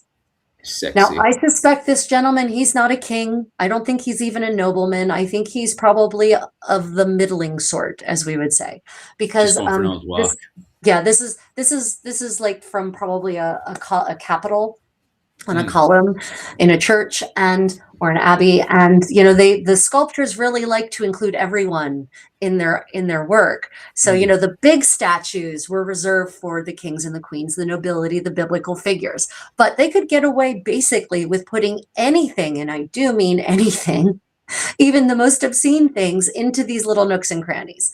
And so mm, very frequently we find depictions of common people, mm. of the workaday men and women hidden in little corners like this. So I really suspect that this is more a middling sort, maybe a peasant. Mm. And peasant again is not a poor person, just means he's a farmer, right? Or maybe a craftsman of some kind. Yeah. Exciting stuff. I also find this comment as well very, very exciting as well. Just wondering if this fashion was impacted by the Moors.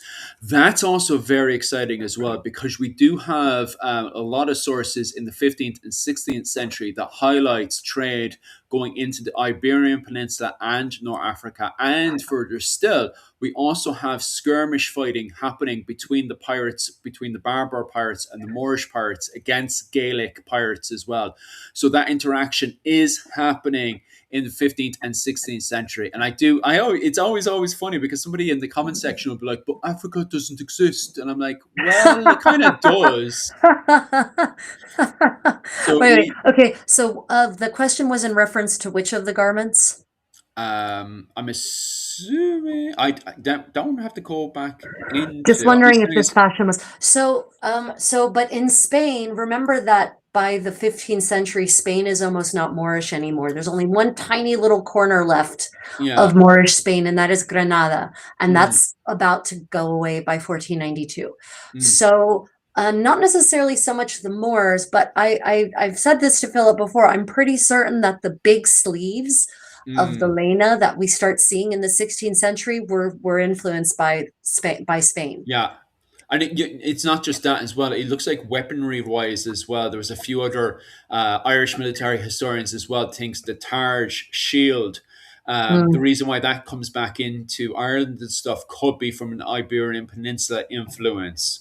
right. So that could be because I think the Iberian Peninsula also switches back into the Holy Roman Empire and all that stuff under Charles V. Also goes back into using round shields and stuff as well. But remember, I don't specialize in 15th and 16th century Spanish warfare, so I'm not quite sure what the full story is there. But it is interesting that people bring that up, that we're seeing those influences coming from the Iberian Peninsula into Ireland.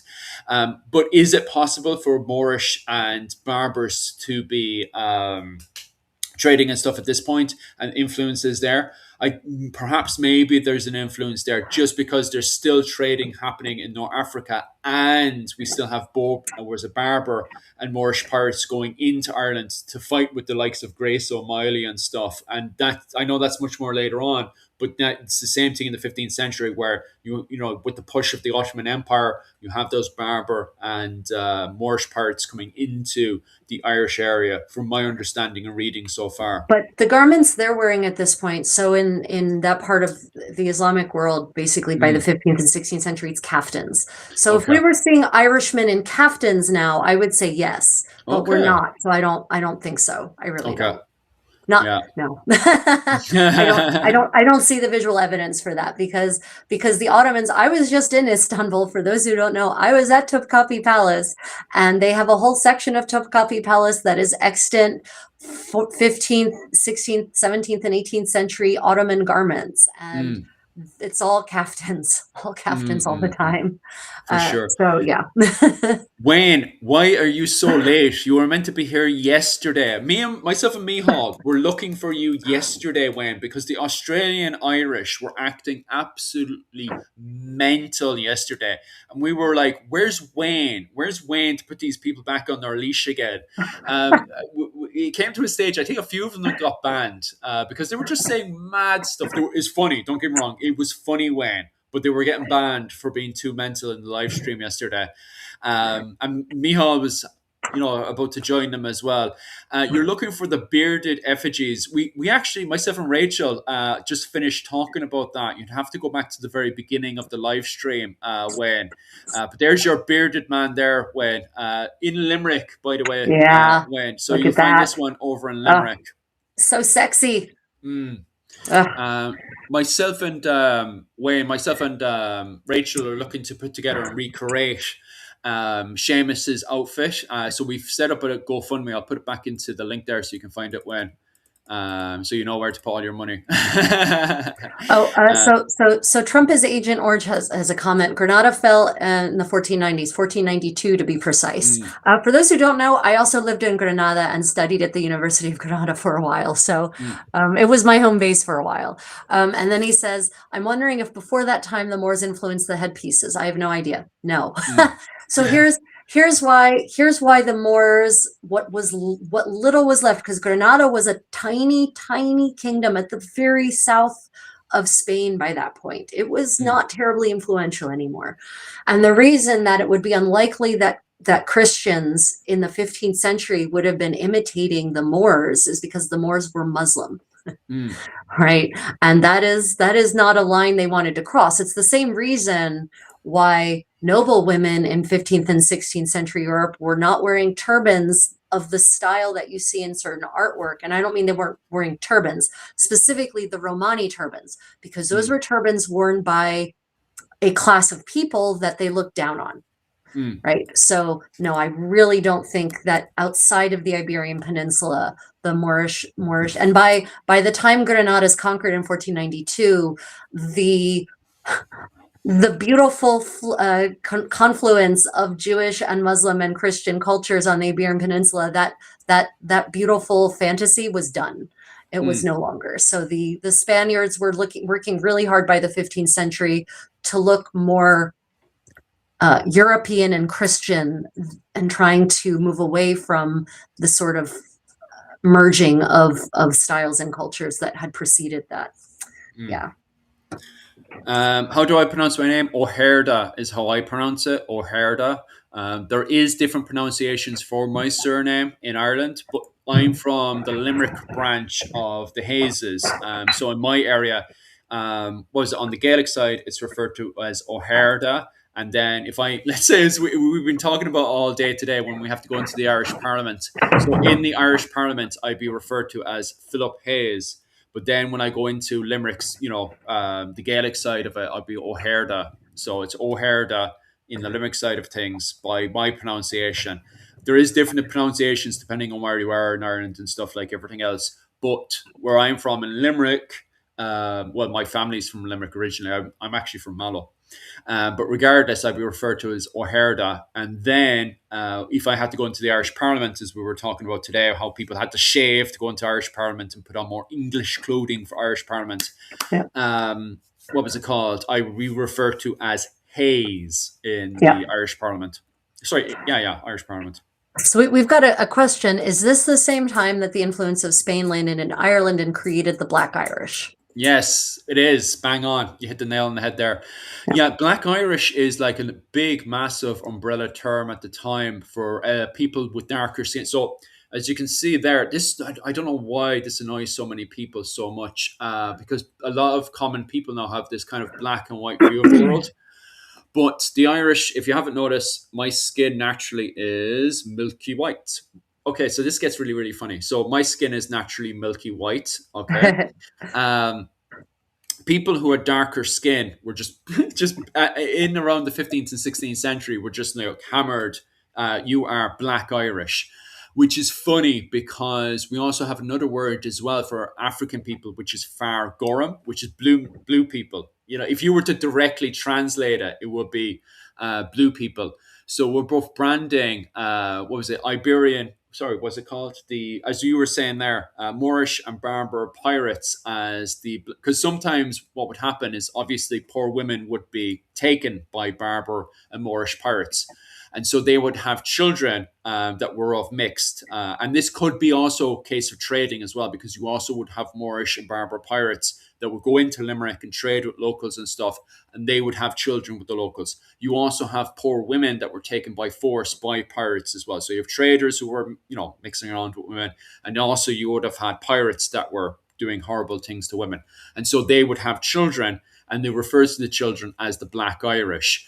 Right. And that could be, and this causes a lot of arguments and debate then of, so the thing is that we were umbrella terming everybody from Spain all the way down to Africa as Black Irish. But there's also another term just for African people alone called Far Gorum, which is blue people, if you were to directly translate it. So, there's a lot of arguments and debates of how dark their skin was, because of the fact that people, sometimes they kind of think the world is just full of British white people and Nigerian black people. When in reality, Right. it's more complicated. And you can see that at this period of time between the 15th and 16th century, where we now have the mixing of the likes of Grace O'Malley flying around in her boat down to Spain. But on the flip side of things, you also have Berber and Moorish pirates also flying up to Ireland as well on their boats. So it's a very funny and mixed time when it comes down to the pigments of people's skin. Yeah. Okay. Well, let's move on with our tour of clothing. Because I do have a time limit today, so we have to fly through now. Okay, so where were we? We'd smashed out this one, and I just want to pop in with the two things as well. The crisp belt. I'm assuming the Fitzgeralds would have had a crisp belt as well. This thing was specifically used if you were lost in sea. So if you got lost in sea, people would know who to return you to, okay? And this was also used on the battlefield as well. So if you were chopped up in the battlefield, common sense said that, okay, so maybe it's a good idea you should wear your belt so that it can return you to your family and also tell which side you're on during a battle, okay? So this was worn at the time. But wait. I have to stop you. Do you actually have proof positive that those were actually still being worn in the 15th century? Because I found a chronicle, say, from the 14th century about an Irish warrior, and it was from an Irish source, and they described his belt as being just yellow. Just yellow. And it had a beautiful chased buckle.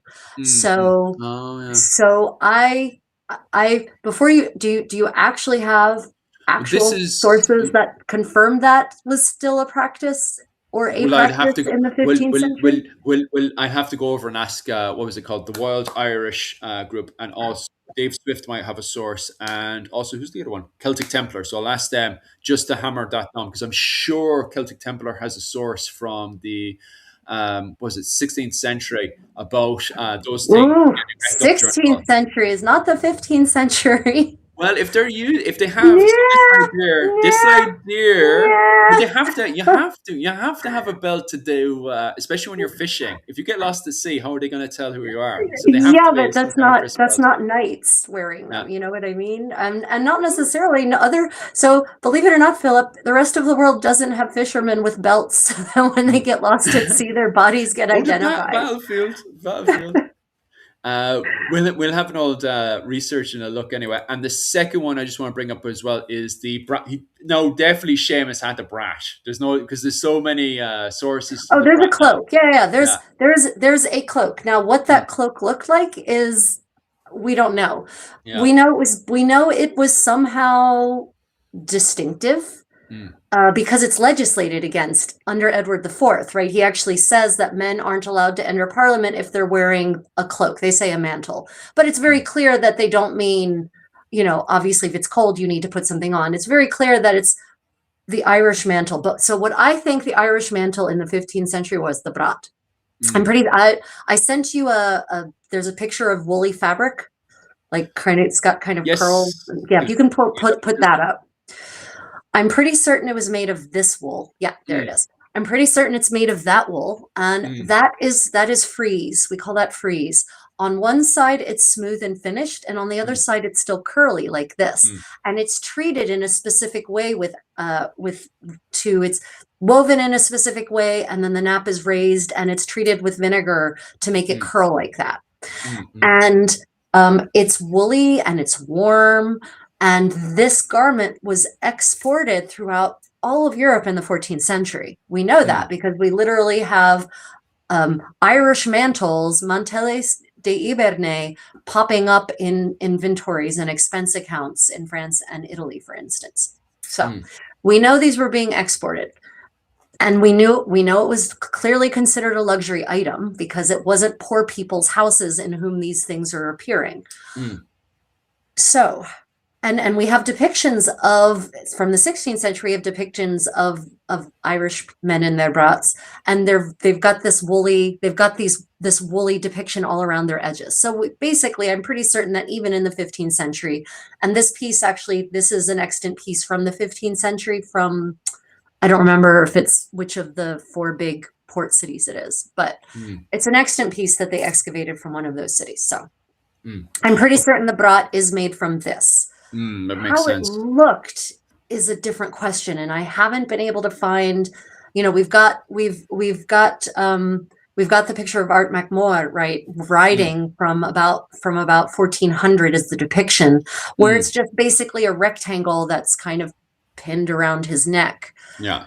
But I can't imagine that would be enough to offend these so-called English sensibilities, right? There has to be something else about it. I suspect maybe it was just really big and was not tailored and was not, it was not in any way stylish. And honestly, by the 1460s, most people in Europe are not wearing cloaks unless they're ritual in purpose. So like the knightly orders all have cloaks, and you wear your special knight's order cloak when you go to a chapter of the Order of the Fleece or the Order of the Garter or the Order of the Star, right?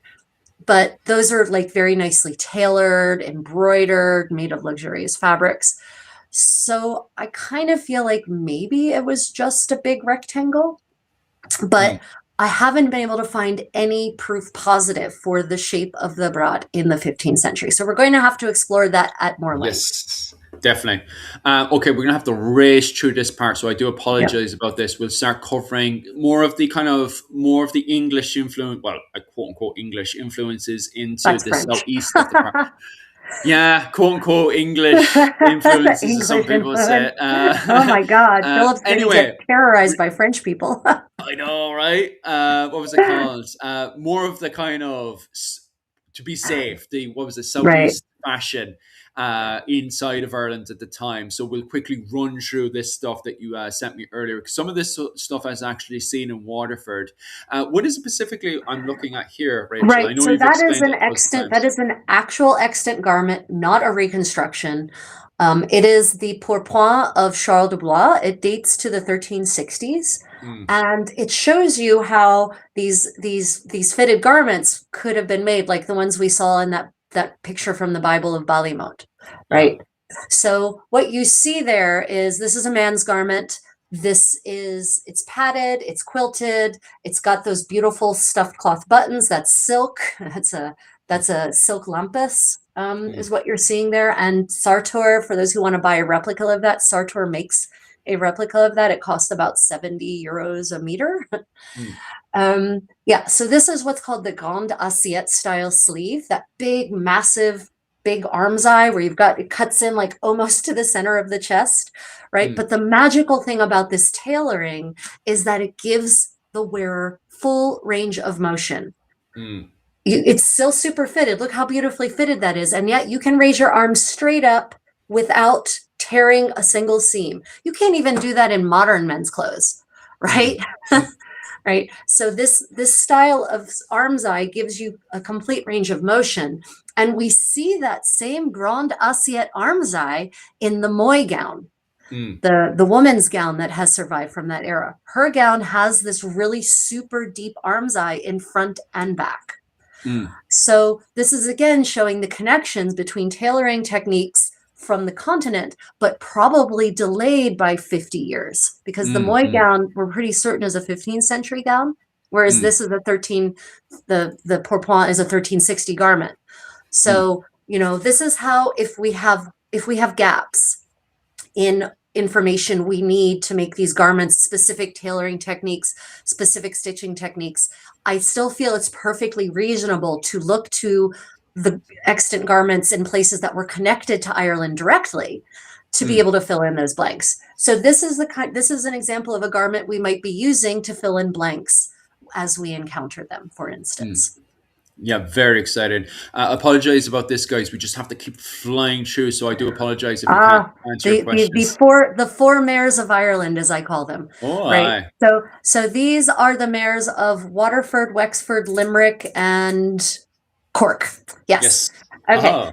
This is from the Waterford Rolls, and it is one of the rare examples of medieval Irish illuminated manuscript that has actually survived. It was made in Ireland, which is also nice, and it's illuminated, which is also nice. And it has depictions of the mayors. Now, this is the 1370s, so earlier than my time, but I still thought it was valuable to share it with everyone today. Of course. So these are the mayors of those four great cities, right? And they are depicted wearing fashions that are both heavily influenced by the continent, by England, but also unique, because I haven't seen anything exactly like these from the second half of the 14th century on the continent. So we've got an example of a cloak there in the top left, right? And that cloak was absolutely fashionable in this era on the continent, with the buttons on over the shoulder. So it's, it's got this really stylish, one arm is free and the other is covered. That's that Three Musketeers look, I think some people might call it. Right. And then to the right on the top, he's got a full length gown that he's no doubt wearing over top of a coat, C-O-T-E. That coat we saw from Charles de Blois, the short one, that would be worn under something like this. Right. And it's, goes all the way to the ground, and it's got stylish dagging, and it's full enough that it actually has some pleating happening, and the belt around the waist creates that pleating. And you can see that pigeon chest, right? See how that chest is rounded? Right. That is created, that rounded look is created by that coat, the C-O-T-E, the same style from Charles de Blois. And then the garment that goes over it just naturally takes that form. So, yeah. So I can't say that these colors are accurate in and of themselves, except that we have wills from 15th century Dublin that talk about red and blue garments. So we do know that these colors were used. I don't like to rely on the art 100% for that kind of detail. Yeah. We'll keep flying. Yep, so onward. Onward, man. Okay. So that gentleman, so this is also from, I'm pretty certain that's from the same roll. Yeah, this is also from the Waterford Rolls. And it depicts, an probably Anglo-Irish gentleman, right? And he is stylishly dressed in a fitted coat. He's got hosen on, and he's got that nice, sexy hip belt. And he's actually, oh no, wait, sorry. Now that I see the big picture, I think he might be wearing armor, maybe? He might actually be wearing, that might be a pourpoint over top, or a jupon over top of armor, possibly. It's a little hard to tell, but either way, the silhouette is there. And we have a very interesting style of hat there. Right. So this is all very 15th century. The question, were they really rocking out those pointed shoes? I have to know. Yes. Men, not women generally, were wearing those crazy pointed shoes. And there are actually sumptuary laws passed, not just in Ireland, but in England, regulating the English. And the people from wearing these, they're called krakows, those points. In French, they're called poulains, right? And Edward IV, for instance, as part of that whole packet of sumptuary legislation he passes in the 1460s, not just for the Irish, he passes laws against which social class of men are allowed to have what kind of length of pikes. The other word is pikes in English. So he actually says that if you're under a certain income level and a certain rank, your pikes can't be longer than 2 inches. Right. So, and we know that those pikes are stuffed, because we have some extant shoes that still have the stuffing in the tip from this era. They're stuffed with moss. They're either stuffed with moss or straw to fill out the points to make them full. So yeah, they were actually wearing them. There's a record also of a battle that takes place in Poland, I think, or Bohemia, where the knights actually have to use their swords to cut off their pikes because they're too long to actually fight effectively. Oh. Yeah. So yes, they were. That's a real thing. That is not an artist fantasy. Looks like he's wearing one of those crotch daggers. Yeah, he is. It's a bollocks dagger. You do what you do. Going off for sure. I will. Oh, what did I do there? Oh, right. Sorry, that was a donation at the same time. Wayne, you're an absolute saint. Not messing around there. Pure character doing. For sure, Wayne. What was it called? I'll pop over to the next slide, will I? Yep, do it. Thank you so much for that again, Wayne, of that donation there of Australian dollars. Oh yeah, thank you, Wayne. Ooh. Awesome. I'm sorry, it's showing up weird in my chat. I'm like, why is there weird role-playing language in my because it doesn't show me the character he posted, it describes it. Pair character doing a shaka sign with his hand saying cool. Yeah. When Wayne's comment popped up there, I got terrified because we were talking about the dagger and you said the key line there, and then I seen that pop up on cue from YouTube, and I was like, oh no, I don't think YouTube has just banned us, has it? And then it popped up Wayne's name, and I was like, geez, thank God. Right. So that is Charles VII of France, the King of France. That is a portrait of him. And as we're informing the shapes and textures of the kinds of garments you might like, Philip, your overgarment, this is a possible interpretation, of the garments that Edward IV may have sent over, or that Richard III, not Richard III, but maybe Edward IV would have sent over. So I included this picture because we don't have many contemporary pictures of English kings from this era, portraits, unfortunately, that actually show them in normal clothes and not their royal robes. So yeah, that's why I included that. Nice. I'll hop over to the next one as we're now speed running through the game. We're at the speed round, everyone. Okay, so this is Lord John Donne, and this is from the Donne triptych, which was painted by Hans Memling in Flanders. But Lord Donne and Lady Donne are English. They're English courtiers at the Burgundian court. And so this is contemporary to Edward IV and Richard III, specifically closer to Richard III sending over those garments you were talking about. So this, if you want to make the English garments that our boy Seamus would have had in his possession, this could well be a very good model for that. So what we have here, we have the white linen shirt underneath. Over top of that is that pink doublet, and it's laced with spiral lacing in the lower part, and then there's a big gap, and there's just a point at the very throat there with a nice sexy high collar. And then over top of that, he's wearing a gown, and that gown is black velvet, fully lined in possibly vair. Or it could also be ermine. There's a couple different kinds of weasel furs it could be, right? But what's neat about this gown is it's flexible, because if you see, there's a slit on the upper arm, right? So that slit through that sleeve, you can either wear it the way he's wearing it, putting your arm through the sleeve properly, or you could put your arms through that slit and then have those sleeves hanging jauntily by your sides and showing more of the pink of the doublet. So, and it's fully lined in fur, so it will have a nice body to it, and it will be warm. It will be warm.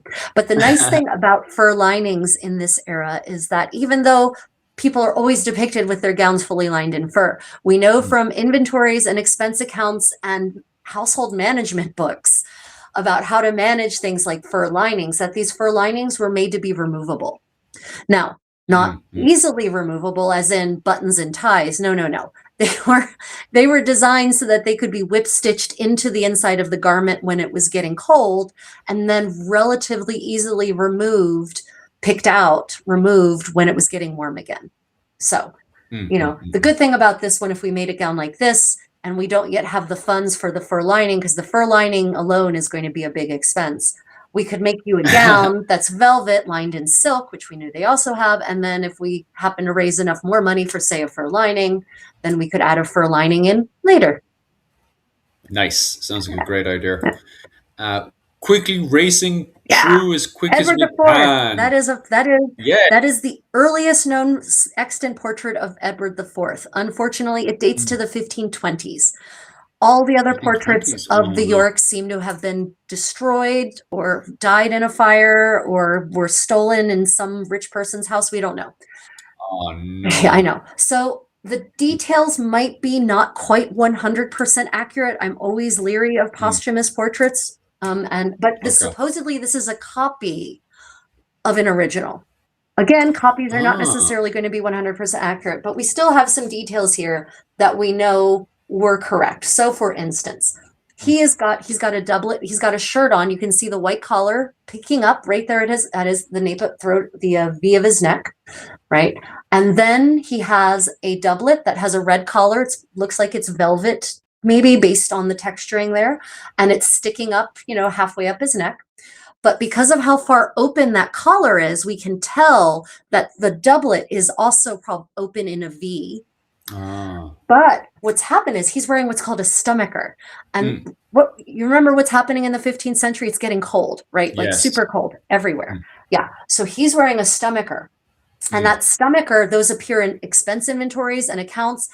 James of Scotland has them. The women are wearing them too, because they're basically covering that gap in the doublet because it's getting cold. And that is basically, it's like a V, usually made of velvet or some really nice rich fabric, and it's pinned on over top of the doublet. And then over top of that, he's got a cloth of gold gown. So what you're seeing there is cloth of gold. And when I say cloth of gold, I mean the gold is gold. The gold is actually gold. It is silk wrapped in gold foil, basically, and then woven. So it is gold. And it was the most expensive fabric, hands down. And so when our man Richard III sends Seamus that, or was it Edward IV who sent the cloth of gold? Trying to remember. Richard, right. Richard III sends our man a cloth of gold gown. That is crazy expensive. That is a, oh my God, luxury item, right? But that cloth of gold gown could have well looked like this one. And then of course you've got the pearls that are, over top of there with those beautiful pendants and those jewels. So the jaunty bonnet there with that lovely nouch pinned into it. And of course the stylish, just past the ear, almost to the shoulders hair. So this is, if depending on, how Irish we want our Anglo-Irish outfit to be, or how English or continental we want it to be, we have some options. Happy days.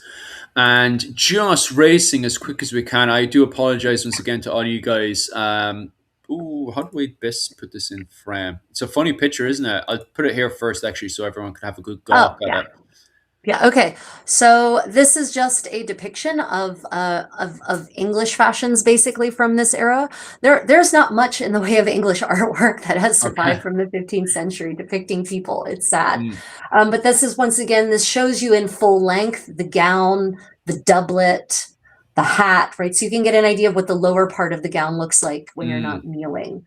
And our man there has decided to put his arms through the slits in the sleeve instead of putting them through the sleeve properly. So you can see how that effect would possibly look.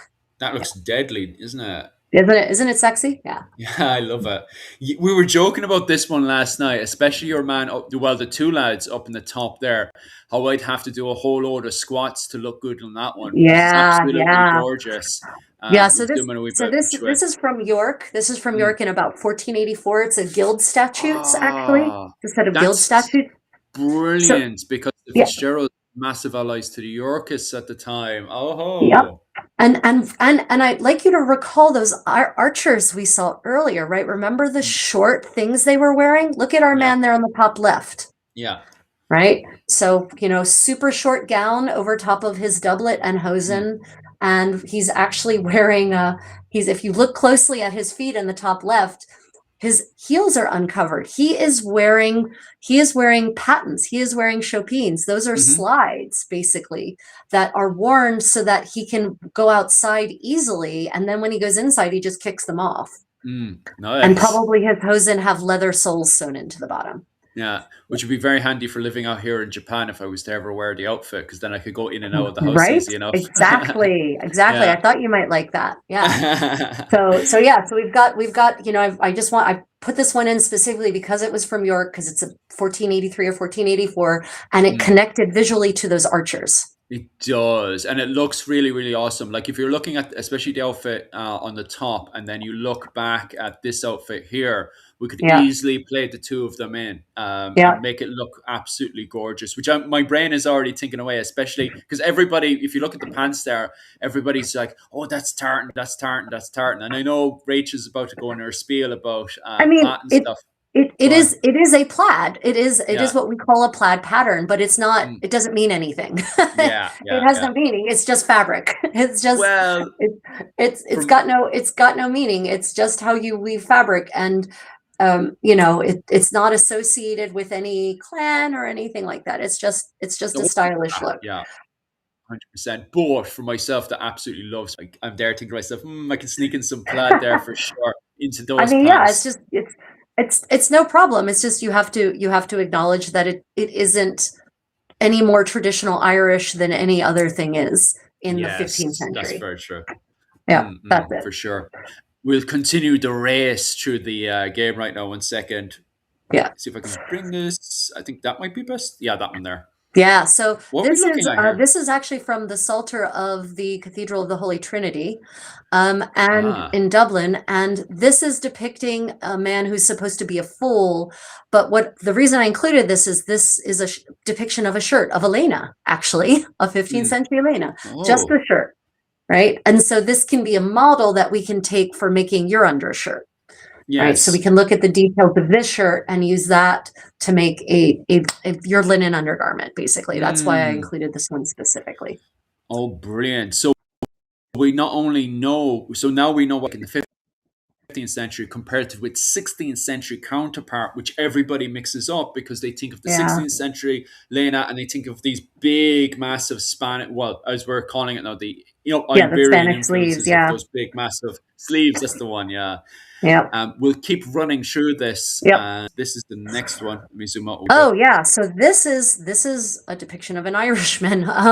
Yeah. So this dates.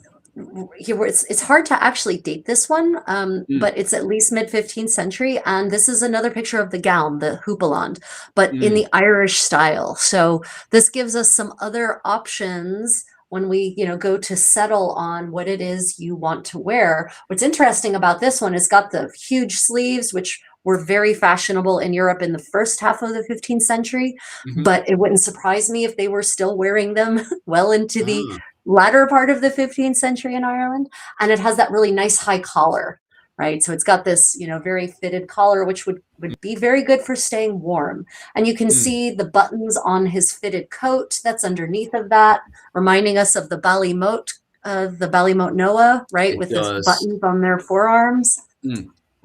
And it's got all those pleats, and his belt is worn around his hip level. And that hip level belt wearing is definitely sort of an earlier 15th century affectations, first half of the 15th century on the continent, but could be later here. And he's a knight because he's got a belt and a sword. You can see the pommel sticking out from the other side. Oh yeah, I see it now. Yeah.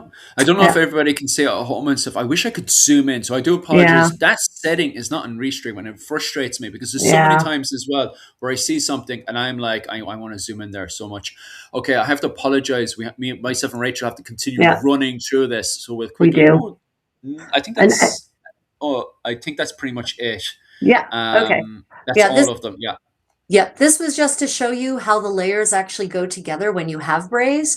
So he's wearing, this is a working gentleman, so he's not a nobleman, but he's wearing braids, he's got a linen undershirt, and he's tying his hosen, which are separate, to his braids. And then over top of that, he's just wearing a coat rather than a doublet because this is not necessarily a nobleman, right? But Hmm. Yeah, so this is just to illustrate for people who are wondering about how hosen held up. Sometimes they were tied directly to the brace. Sometimes they were tied to the doublet.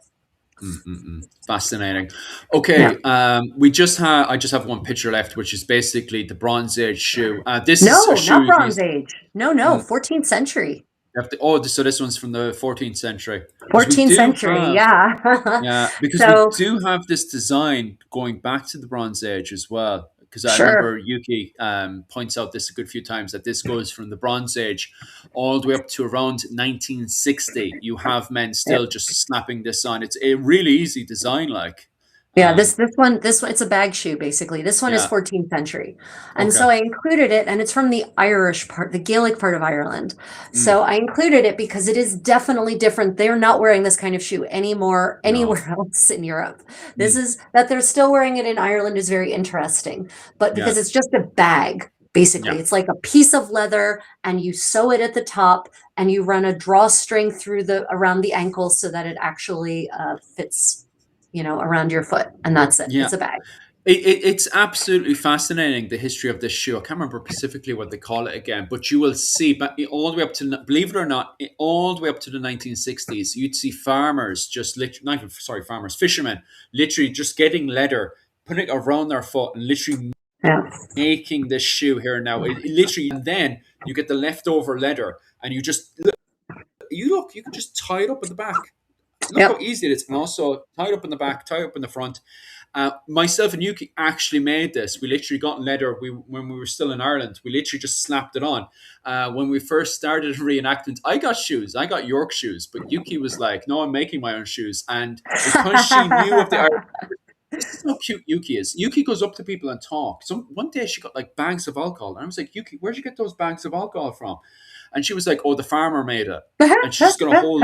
This is what Yuki's like. But the local fisherman just showed her, like, "Oh, look, you can make your own shoes," and he just slapped that on together. So she learned off a fisherman how to just slap this thing on. Very, very, very. There you go. There's names there. Gallo glass. That's what they're called there. And that's what Yuki calls it as well. So you're bang on right there. Gallo glass. That's the name of them there. Pompities. That's what Yuki and the fisherman she was talking to used to call them. But um, absolutely, the history of them are absolutely amazing. Now, these days, you don't see too many fishermen doing it. There's one or two of them around the Kerry area that still know how to slap it together because of, the tourism season and stuff. But most of the time, you see them just putting on runners and stuff, old runners that you use for running around the place. So you don't see too many fishermen doing it. Just in the tourist spots, like in Kerry and stuff, you'd see them slapping on for the tourists and stuff. And that's how you could manage to pick it up. But yeah, absolutely amazing history. Okay, so that was amazing. I think we finished all the photos there. I don't think I forgot anything, Rachel. Did I? No, I think that's it. And I this think I will just probably, depending on how the GoFundMe goes, this will not yeah. be the last presentation that we give. Oh yeah, so that's the final gentleman. This dates from about 1450, we think. Oh, that's bang on. Um, and it shows that the three people standing are not relevant. It's the gentleman sitting who's relevant, Mm, right? He's a real person. We think he's a tailor because he has shears hanging from his belt. And or weaver, sorry, he's a weaver. He's a weaver. He's got a heddle hanging from his belt, we think. mm.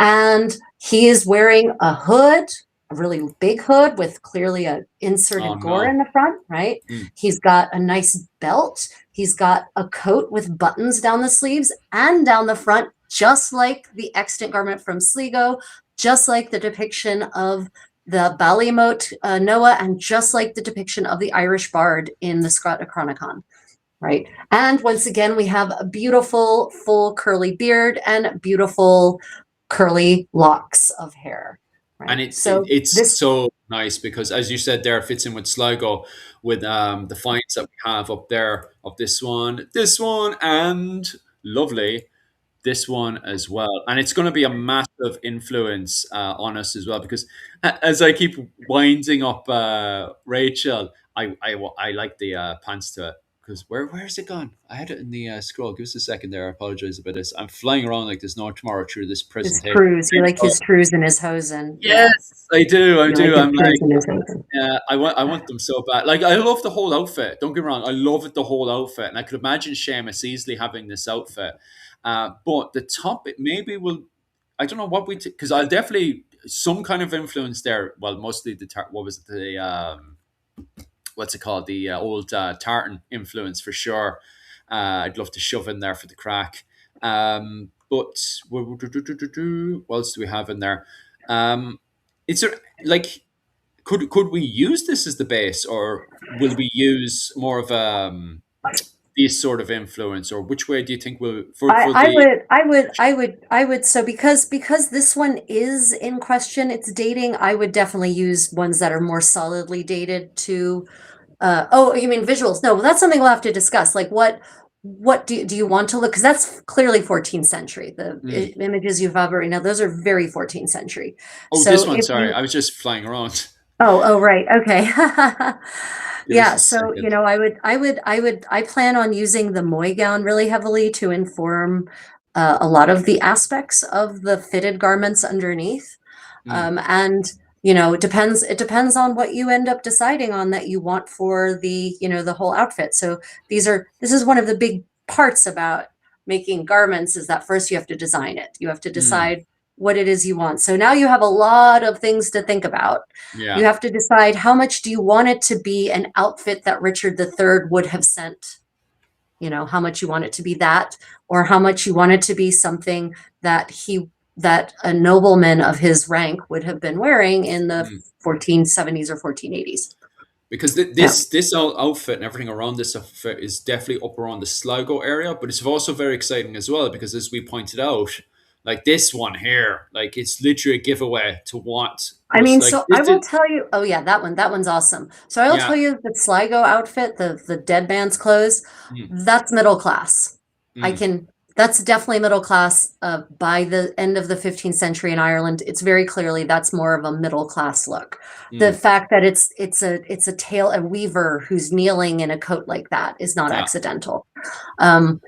Whereas the gowns are definitely the fuller gowns with all of those pleats are definitely a more aristocratic look.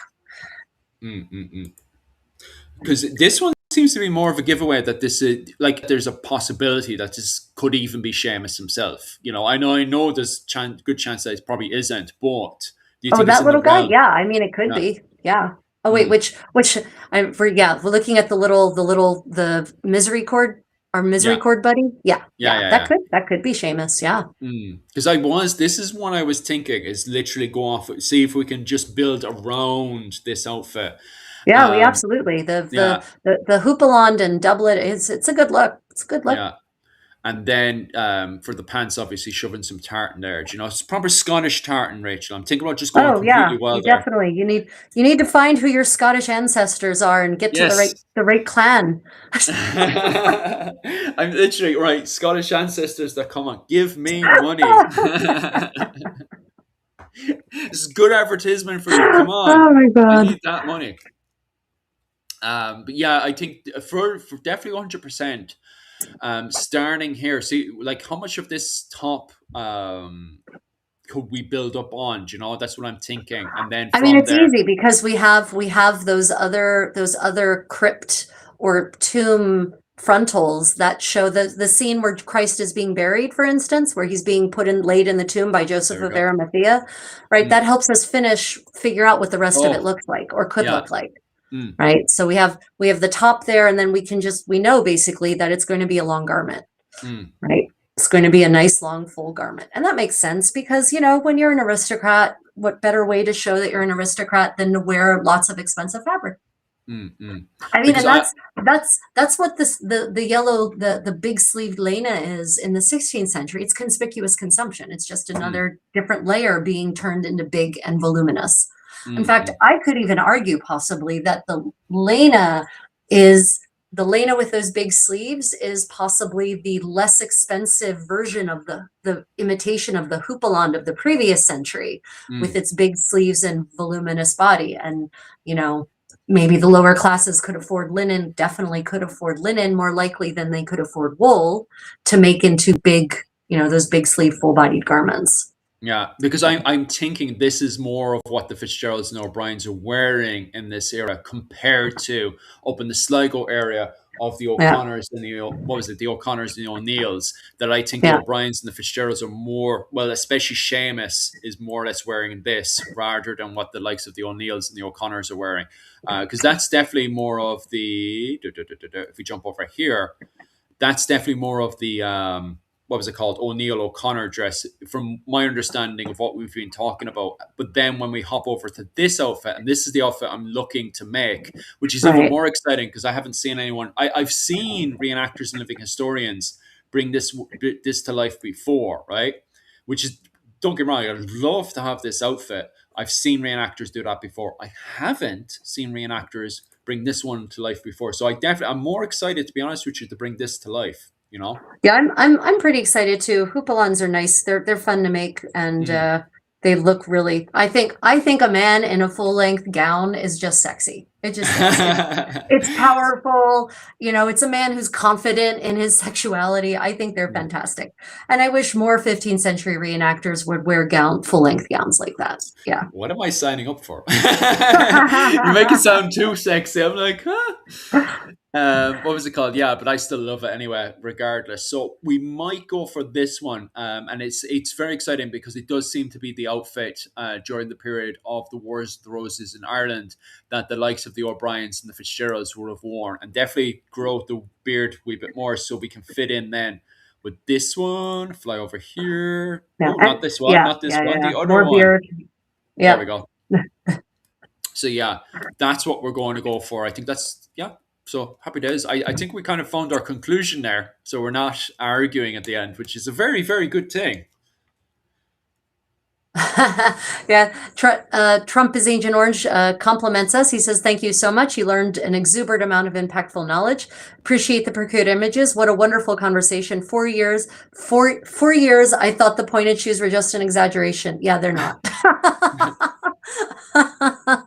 They are not. In fact, there was a time when they did actually chain the points up or tie the points up to their knees, basically. So that is not actually a fiction, believe it or not. I thought it was a fiction too. It's not. Mm.